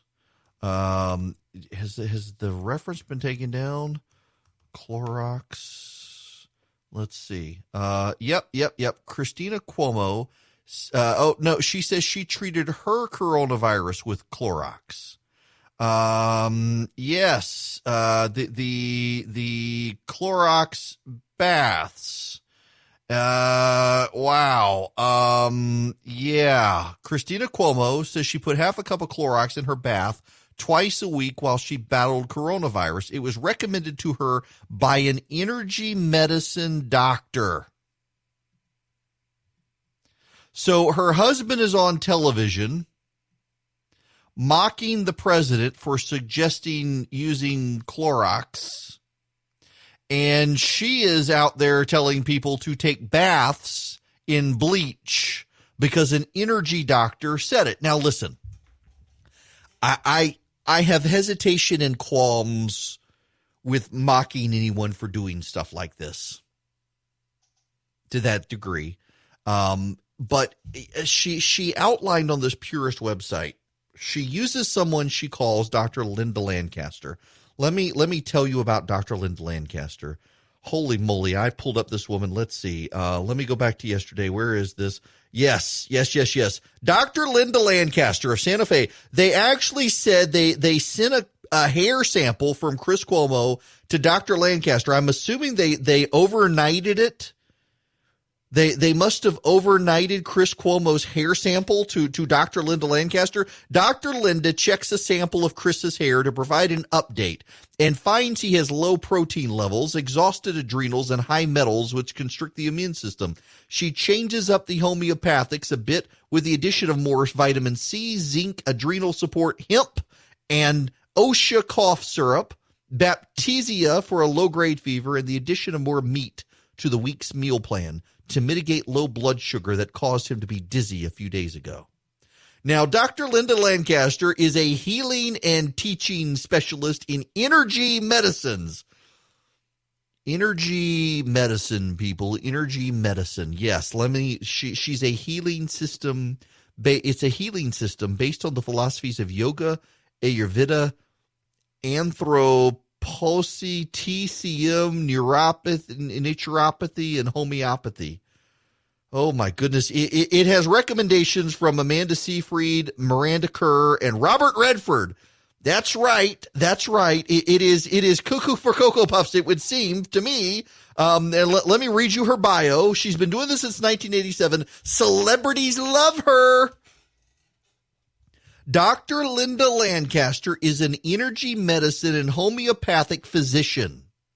She's been in practice since 1981 and founded Light Harmonics Institute, an energy medicine clinic and educational center based in Santa Fe, New Mexico. Her training includes homeopathy, radionics, medical radiesthesia, subtle energy healing, emotional spiritual grief counseling, nutrition, herbal medicine, Ayurveda, and detoxification methods. Her health and cleansing programs have been offered to her patients for almost 40 years. Homeopathic and natural medicine physicians prefer non-invasive treatments which minimize the risks of harmful side effects. Health or disease comes from a complex interaction of physical, emotional, mental, dietary, genetic, environmental, lifestyle, and other factors. Heavy metals, chemicals, radiation, and parasites all play an important role in the analysis of the health of the patient. Every illness has an underlying cause, which could be from diet and habits of the individual. The whole person is considered and taken all of these factors into account. An energy medicine physician is trained to find and facilitate removal of the underlying cause of disease to allow for the body's own innate ability to heal. The original meaning of the word doctor is teacher.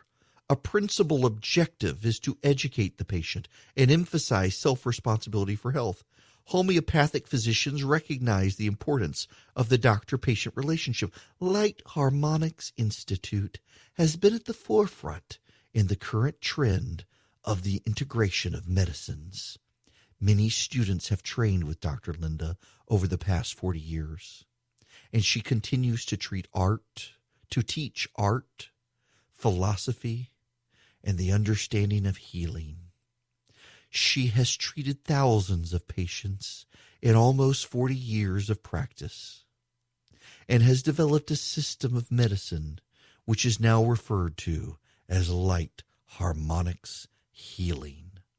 Dr. Lancaster was Yogi Bhajan's personal physician and remained by his side until his passing. he honored her with the Conscious Healer and Humanitarian Award in 2002. In an effort to create peace and healing, Dr. Linda founded the Global Foundation for Integrative Medicines and is the current GFIM president. Wait, so hang on a second. So she founded a foundation and surprise, she's the current medicine. This is who Chris Cuomo's wife has been consulting with for him. No, I need to put this in perspective for you. It's not my intent to be insulting here. It's my intent to point out that you've got this where they say such things as, hang on, let me Google the word moon, because yes, here it is. Monday, April 6th, Chris's fever is 99 with an afternoon spike to 101.5 and an evening spike aggravated by full moon.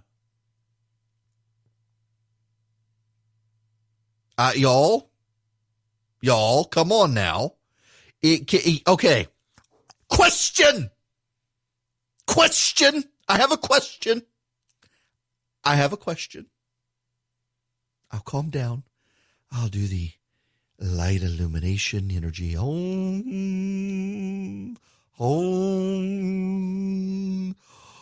Calming my body to ask the question.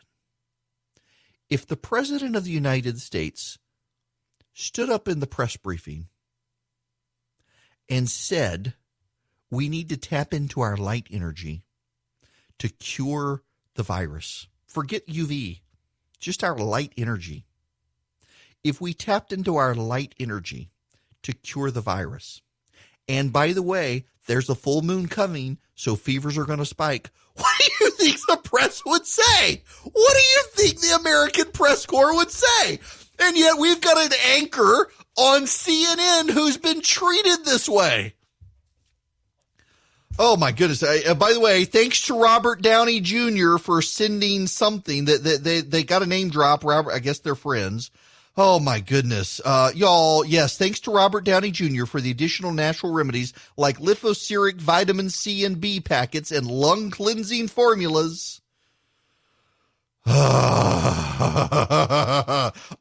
Listen, I don't mean to be insulting to a family trying to find something, but here's the thing. Chris Cuomo goes on television and mocks the president for suggesting bleach is a treatment for the virus, and his wife is admitting she's putting Clorox in the bathtub to fight the infection, and Chris Cuomo himself is doing this sort of stuff.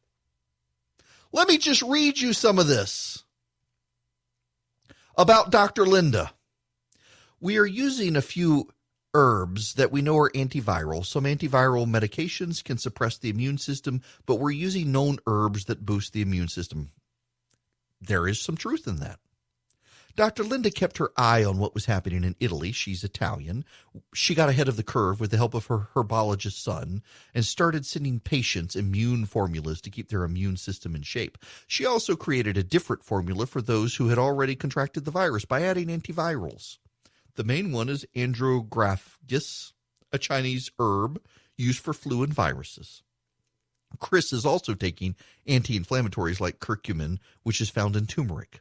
The other part of the protocols are vitamins like vitamin C, 6,000 mLg a day, which oxygenates the blood. It's an alkalizing C, which is easy to digest. We're giving him minerals like zinc. It is synergistic to what Dr. Linda prescribed for Chris, and it helps with his cough. On top of this is homeopathy, with works according to the symptom picture. Potentized quinine is derived from the non-toxic bark of Peruvian-grown quinine plants. It's a natural antibiotic. It is not on the market here. Dr. Linda's made it in her lab for 40 years, and I took this for my Lyme disease, the medicine Plaquenil, which many doctors are using. It's quinine. Wait a second. You mean it's like hydrochloroquine, quinine? What? She's giving him it's an anti-malarial medicine. I thought Chris Cuomo said people shouldn't be doing that. That's the point here, is the hypocrisy of it. I don't mean to mock a man and his wife for trying to find a treatment for the virus, but it's hypocritical. You're blasting the president for talking about bleach, and your wife is bathing in bleach. You're doing some sort of quinine derivative while you're blasting the president for chloroquine and hydroxychloroquine, which are also in the same quinine derivative families. Just what? And then it's a universal protocol, and everyone has different symptoms. Visit a Chinese herbologist. He wants to go on TV and blast the audacity of the American healthcare system. And meanwhile, he's using a Chinese herbologist. There's a level of why are rich people so damn weird? I mean, at the bottom line, I'm sorry, that will offend some of you that I said it that way, but come on. You see rich people's houses and like architectural digest and stuff, and you're like, nobody should live like that. Looks so uncomfortable. You must have a corn cob up your butt. And then you find out, well, you go to your doctor and you get your medicine. I'm going to my Chinese herbologist and my light energy guru in New Mexico who's going to realign my chakra or something. None of it makes any sense. And yet you're on TV blasting the president for similar things. And you got a wife who's saying that the full moon caused a fever spike. At least have some sense of proportion here in your outrage if we're going to do that. All right, to the phones we go. 877-97-ERIC, 877-973-7425. Alan, thank you for waiting patiently. How are you? Yeah, I'm doing good. I met you not too long ago coming out of the S&S on Riverside Drive. Yes! I remember. I think I was coming out. I was eating there, and we have to get takeout now. But anyway, to make a long story short, I was going to get to my point. Andrew Cuomo, not too long ago, had said that if you're pro-life, he may have mentioned traditional marriage, and if you're pro-Second Amendment, then you don't belong in his state. He doesn't want you there. And I thought to myself, can you imagine if Brian Kemp or some Republican governor or conservative had reversed that and tried to say that you wouldn't belong in our state? What would the media be doing? Totally eating them alive. The hypocrisy there and how the media covers this, it goes very much like to the media outrage. And by the way, I'm getting some blowback from some friends of mine who are in the media today. Thanks, Alan, for the phone call. Because I'm saying that, the president was not actually out there telling people to inject bleach or swallow UV bulbs. He was saying the doctors were going to look into it, and the media's like, people are going to try it. People are going to try it. Somebody's going to try it. Somebody drank the fish tank cleaner. And, the Washington Free Beacon has an interesting story today about that a lot of the friends of the guy are wondering if he was Carol Baskin. If you know, you know. We're not going to go there.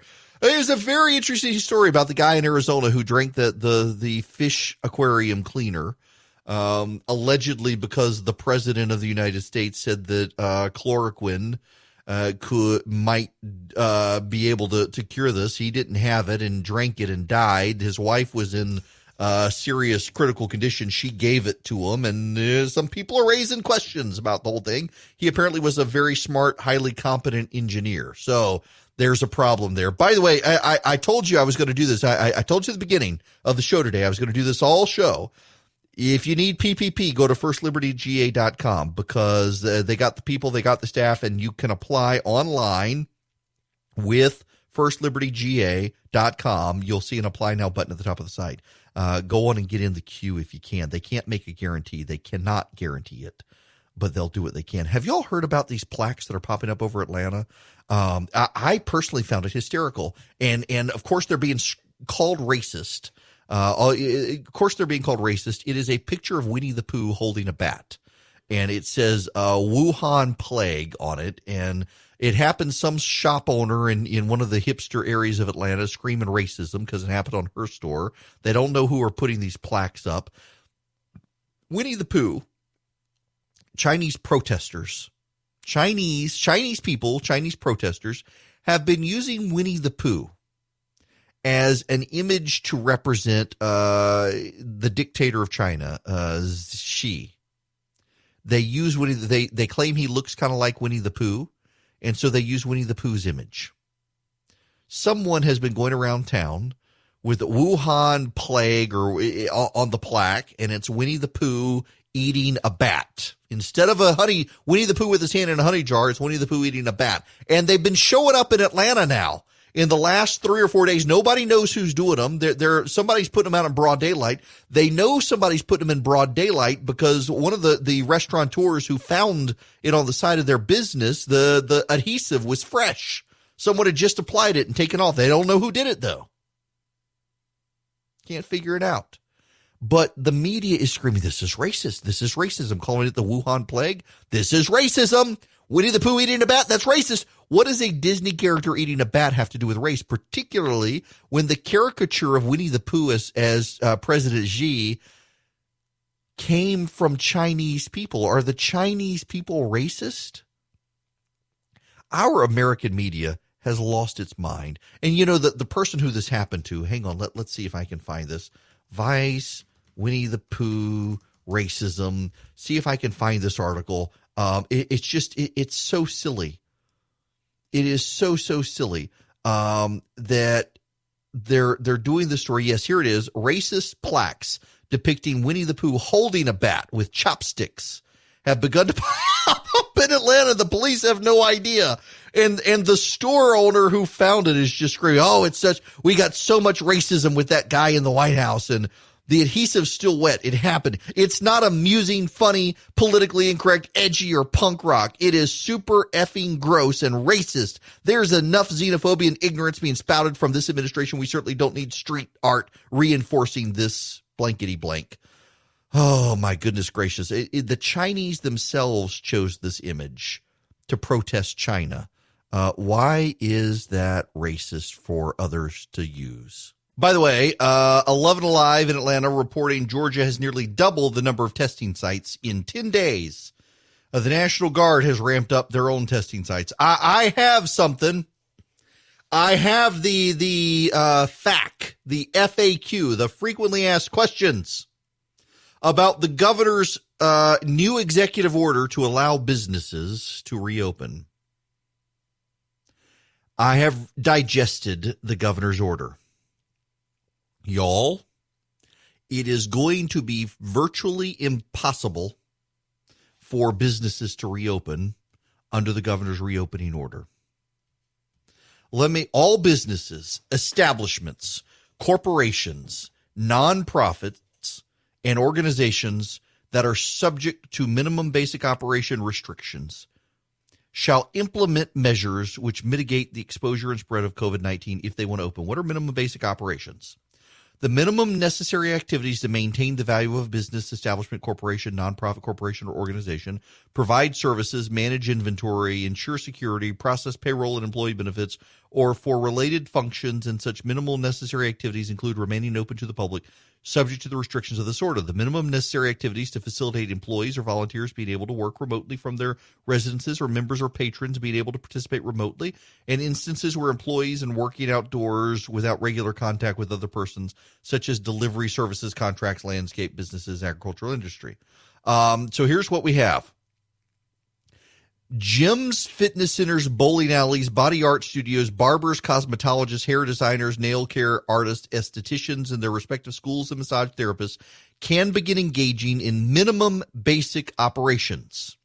This means the businesses can open to the public on a limited basis subject to restrictions. Shelter-in-place orders will still apply. Minimum basic operations are activities to maintain the value of the business, provide services, manage inventory, ensure security, process payroll. Now, all of these things have to be done. It is a shall. If you want to open your business in Georgia, starting today, and you are a gym, a fitness center, a bowling alley, a body art studio, a barber, a cosmetologist, a hair designer, a nail care artist, an esthetician, or a massage therapist, you can open, but this is what you have to do. You shall screen and evaluate workers who exhibit signs of illness, such as a fever over 100.4 degrees. You shall require workers who exhibit signs of illness to not report to work. You shall enhance sanitation. You shall require hand washing or sanitation by workers. You shall provide personal protective equipment as available and appropriate. You shall prohibit gatherings of workers during work hours. You shall permit workers to take breaks and meals outside. You shall implement teleworking as possible. You shall implement staggered shifts. You shall hold meetings virtually. You shall deliver intangible services remotely. You shall discourage workers from using each other's phones. You shall prohibit handshaking. You shall place notices that encourage hand hygiene at the entrances. You shall suspend personal identification number pads. You shall enforce social distancing. For retailers and service providers, providing for alternative points of sale outside of the business must be done. You shall increase physical space between workers and customers. You shall provide disinfectant and sanitation products for workers. You shall increase physical space between workers' work sites by at least 6 feet. Now, here's the other question here. Can healthcare facilities conduct elective surgeries? Well, Georgia healthcare facilities are better positioned to secure necessary PPE to presume elective surgeries. Given recent modeling related to surge capacity, they can do so. What about places of worship? Well, places of worship are allowed to go back to meeting, but nothing has ever prevented them from doing it. Let me give you, these are the best practices for religious services. Places of worship and religious institutions need to tailor their guidelines to reflect specific needs and resources. So online, call-in, or drive-in services remain the best option. Do not attend religious services if you're feeling unwell or have a fever or have had direct contact with someone who has or is likely to have had COVID-19. No idea how you'd know.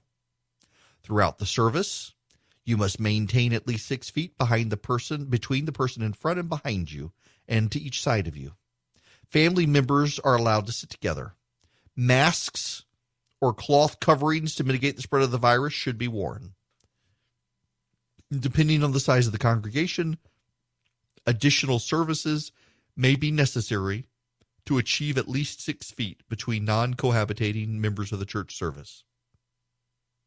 When members arrive, they must immediately be seated.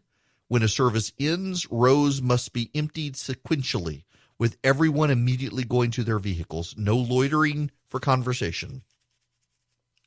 You must refrain from using items touched by multiple people unless you can sanitize after each use. For example, in lieu of offering plates, use drop boxes. If you closed nurseries, childcare, Sunday school classes, or related functions prior to shelter in place, keep them closed. Medically fragile and elderly Georgians should shelter in place and not go to in-person services. And choir practice should be canceled. They will not require it to be canceled, but should be canceled. The shelter-in-place order is still active. It expires at 11:59 p.m. on April 30th for most Georgians. Medically fragile and elderly Georgians should plan to continue sheltering in place until May 13th. The governor's office encourages everyone to follow the CDC and Georgia Department of Public Health guidelines to prevent and spread the virus. The CDC is telling people, don't listen to the governor of Georgia. Don't do anything. Stay home. Now, let me give you the parameters of the governor's order. Again, shelter in place is still in effect until May 1st. Restaurants and dining rooms of private social clubs will be allowed to reopen on a limited basis on April 27th, subject to new restrictions. Theaters will be permitted to engage in minimum basic operations, subject to new restrictions. Bars, nightclubs, amusement park ride operators, live performance venues, they've still got to be closed until May 13th. The reality is that nothing's really changing between now and yesterday. And the reality is, overwhelmingly, businesses are not actually going to change. The reality is you're probably not going to be able to go to the business you want to go to today because they're going to be closed. You know, my gym's staying closed. I don't know of any gyms that are opening today. My gym is going to stay closed until the middle of May. Your gym probably is too if you have one. I could use a barbell, by the way. I'm tired of the dumbbells. I got enough dumbbells in my life. Watching the White House press briefings and the reporters asking questions, there are too many dumbbells out there. But your gym's not going to open. By the way, the movie theaters aren't going to open. I got a text from a bowling alley that our family goes to that said that given the parameters by which the governor says they can open, they can't open. So who's actually going to open under this order? There will be some businesses that try. Most of them won't. Most restaurants won't. But how will the businesses try? Well, pretty straightforward. Right now, well, not today, yesterday. Yesterday it was against the law. You know a lady who styles hair, and she does it out of her house. Yesterday it was against the law for her to have you in her house to do it. Today it is not. You know her, your friends. Today it's not. I know people who've gotten black market haircuts in the past week, Philip, and today it's not against the law. Teasing. My wife cut my child's hair. It is Philip's wife cut his hair.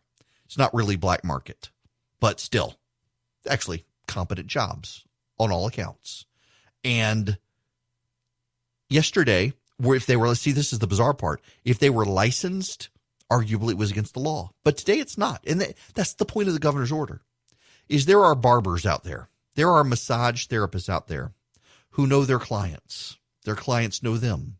They have a relationship. And yesterday it was against the law for them to help. Yesterday it was against the law for them to give the massage or the haircut. And today it's not. What's really going to change between now and next month? An even more slow-spreading virus? I hope. That's a good thing. We should be rooting for it to slow down even more. It looks like it may have picked up a little bit of steam in Georgia. It's still pretty slow. But we should be rooting for the governor to find a path forward, I think. Now, let's see. Do we have any updates from the Department of Health? I'm trying to find the Department of Health. It updates its website every day at noon and 6 p.m. But lately it's been posting its numbers a little early, but today they're not doing that. So we're still holding at 21,883 cases. I got a question for you, and feel free to call in if you want. 877-97-ERIC, 877-973-7425. I'm sorry, I gave that too fast. 877-973-7425. Do you know of a business that's opening? There are some places that are. In fact, here, let me give you the story out of the HAC. They needed a trim and couldn't wait any longer. For the first time in weeks, some metro area hair salons and barbershops are opening, and the lines are starting. The first phase has begun. At Peachtree Battle Barbershop in Buckhead, customers waited in line shortly after 7 a.m. I certainly don't want to spread it to anyone, so I've got a mask, but I'm not really concerned. If you're cutting hair or you're a waiter, you haven't been working, so it helps get the economy started. At Studio 151 in Dallas, Georgia, the first appointments were at 6:30 a.m., according to the salon's owner. A sign on the door spelled out protocols, including those required by the state and additional measures to keep everyone safe. While receiving a shampoo service, we'll place a clean folded towel over your face to cover your eyes, nose, and mouth. But despite that, it's not business as usual. Social distancing is in place. Employees have to wear masks. Not all employees are opening. Some gyms did. LA Fitness decided it wasn't the right time to open the door after people threatened to boycott them, by the way. But some people are. Is it not their choice at this point? Listen, if the rate of the virus was above 1, we probably would need to shelter in place.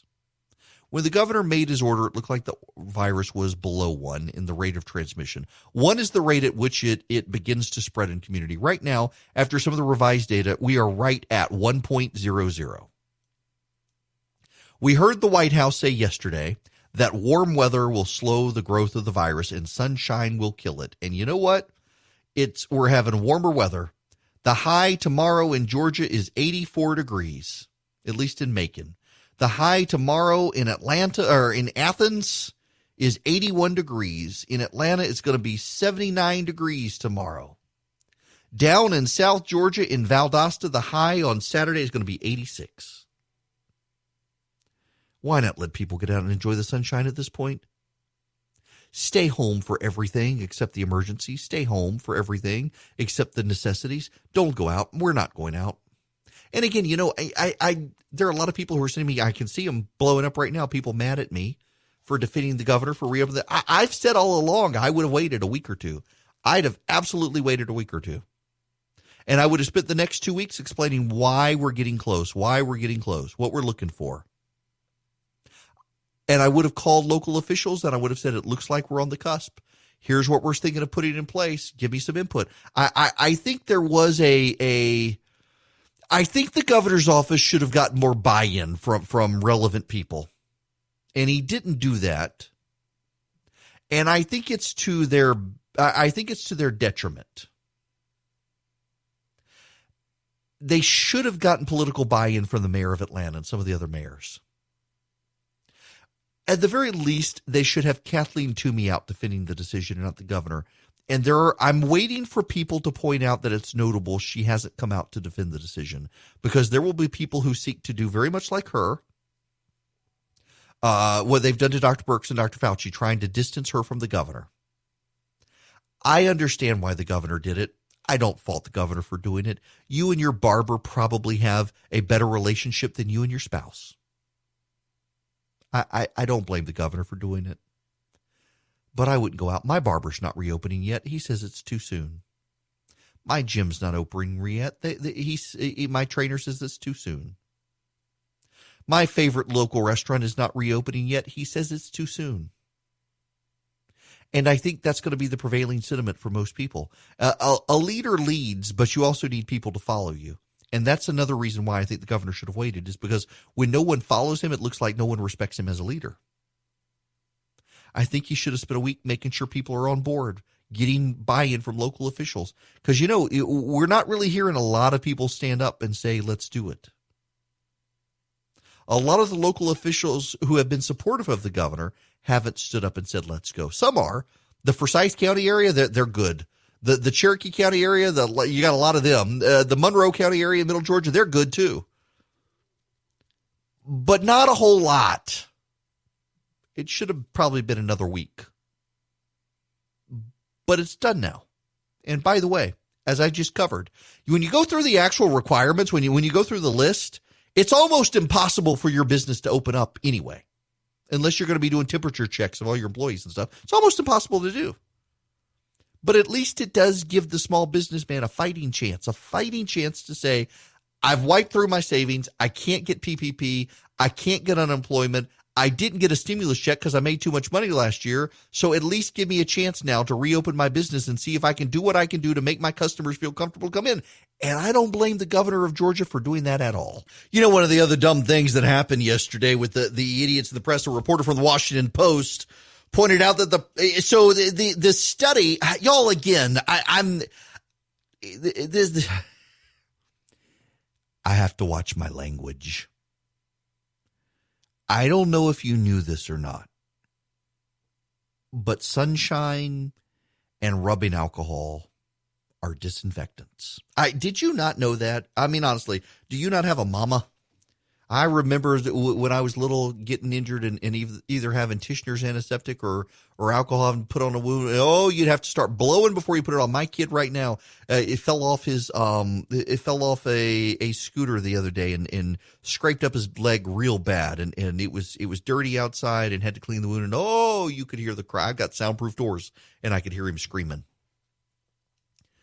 Rubbing alcohol burns in an open wound. And every single one of you knows that.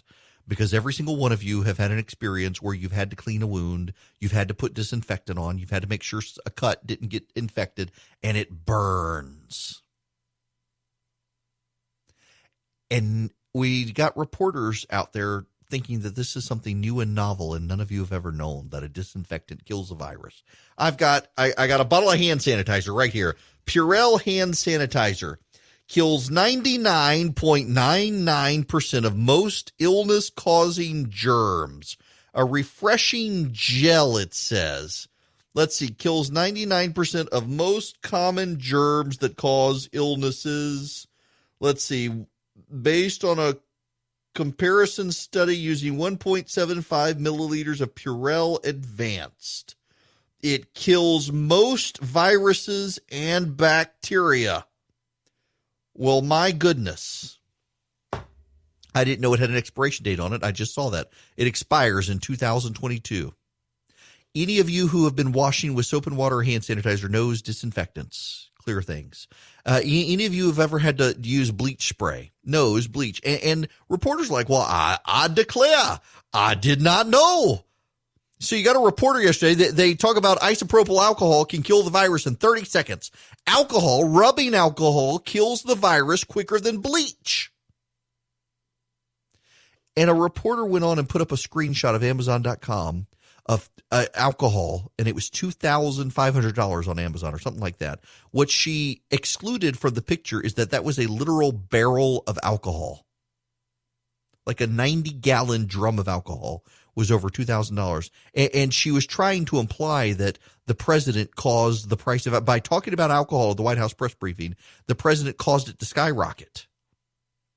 The reporters are being malicious here. If they're not going to treat this situation fairly, why can they expect others to treat them fairly? Why can Chris Cuomo bash the president for suggesting bleach as a disinfectant when his wife is bathing in bleach as a disinfectant? None of it makes any sense. It's all hypocrisy.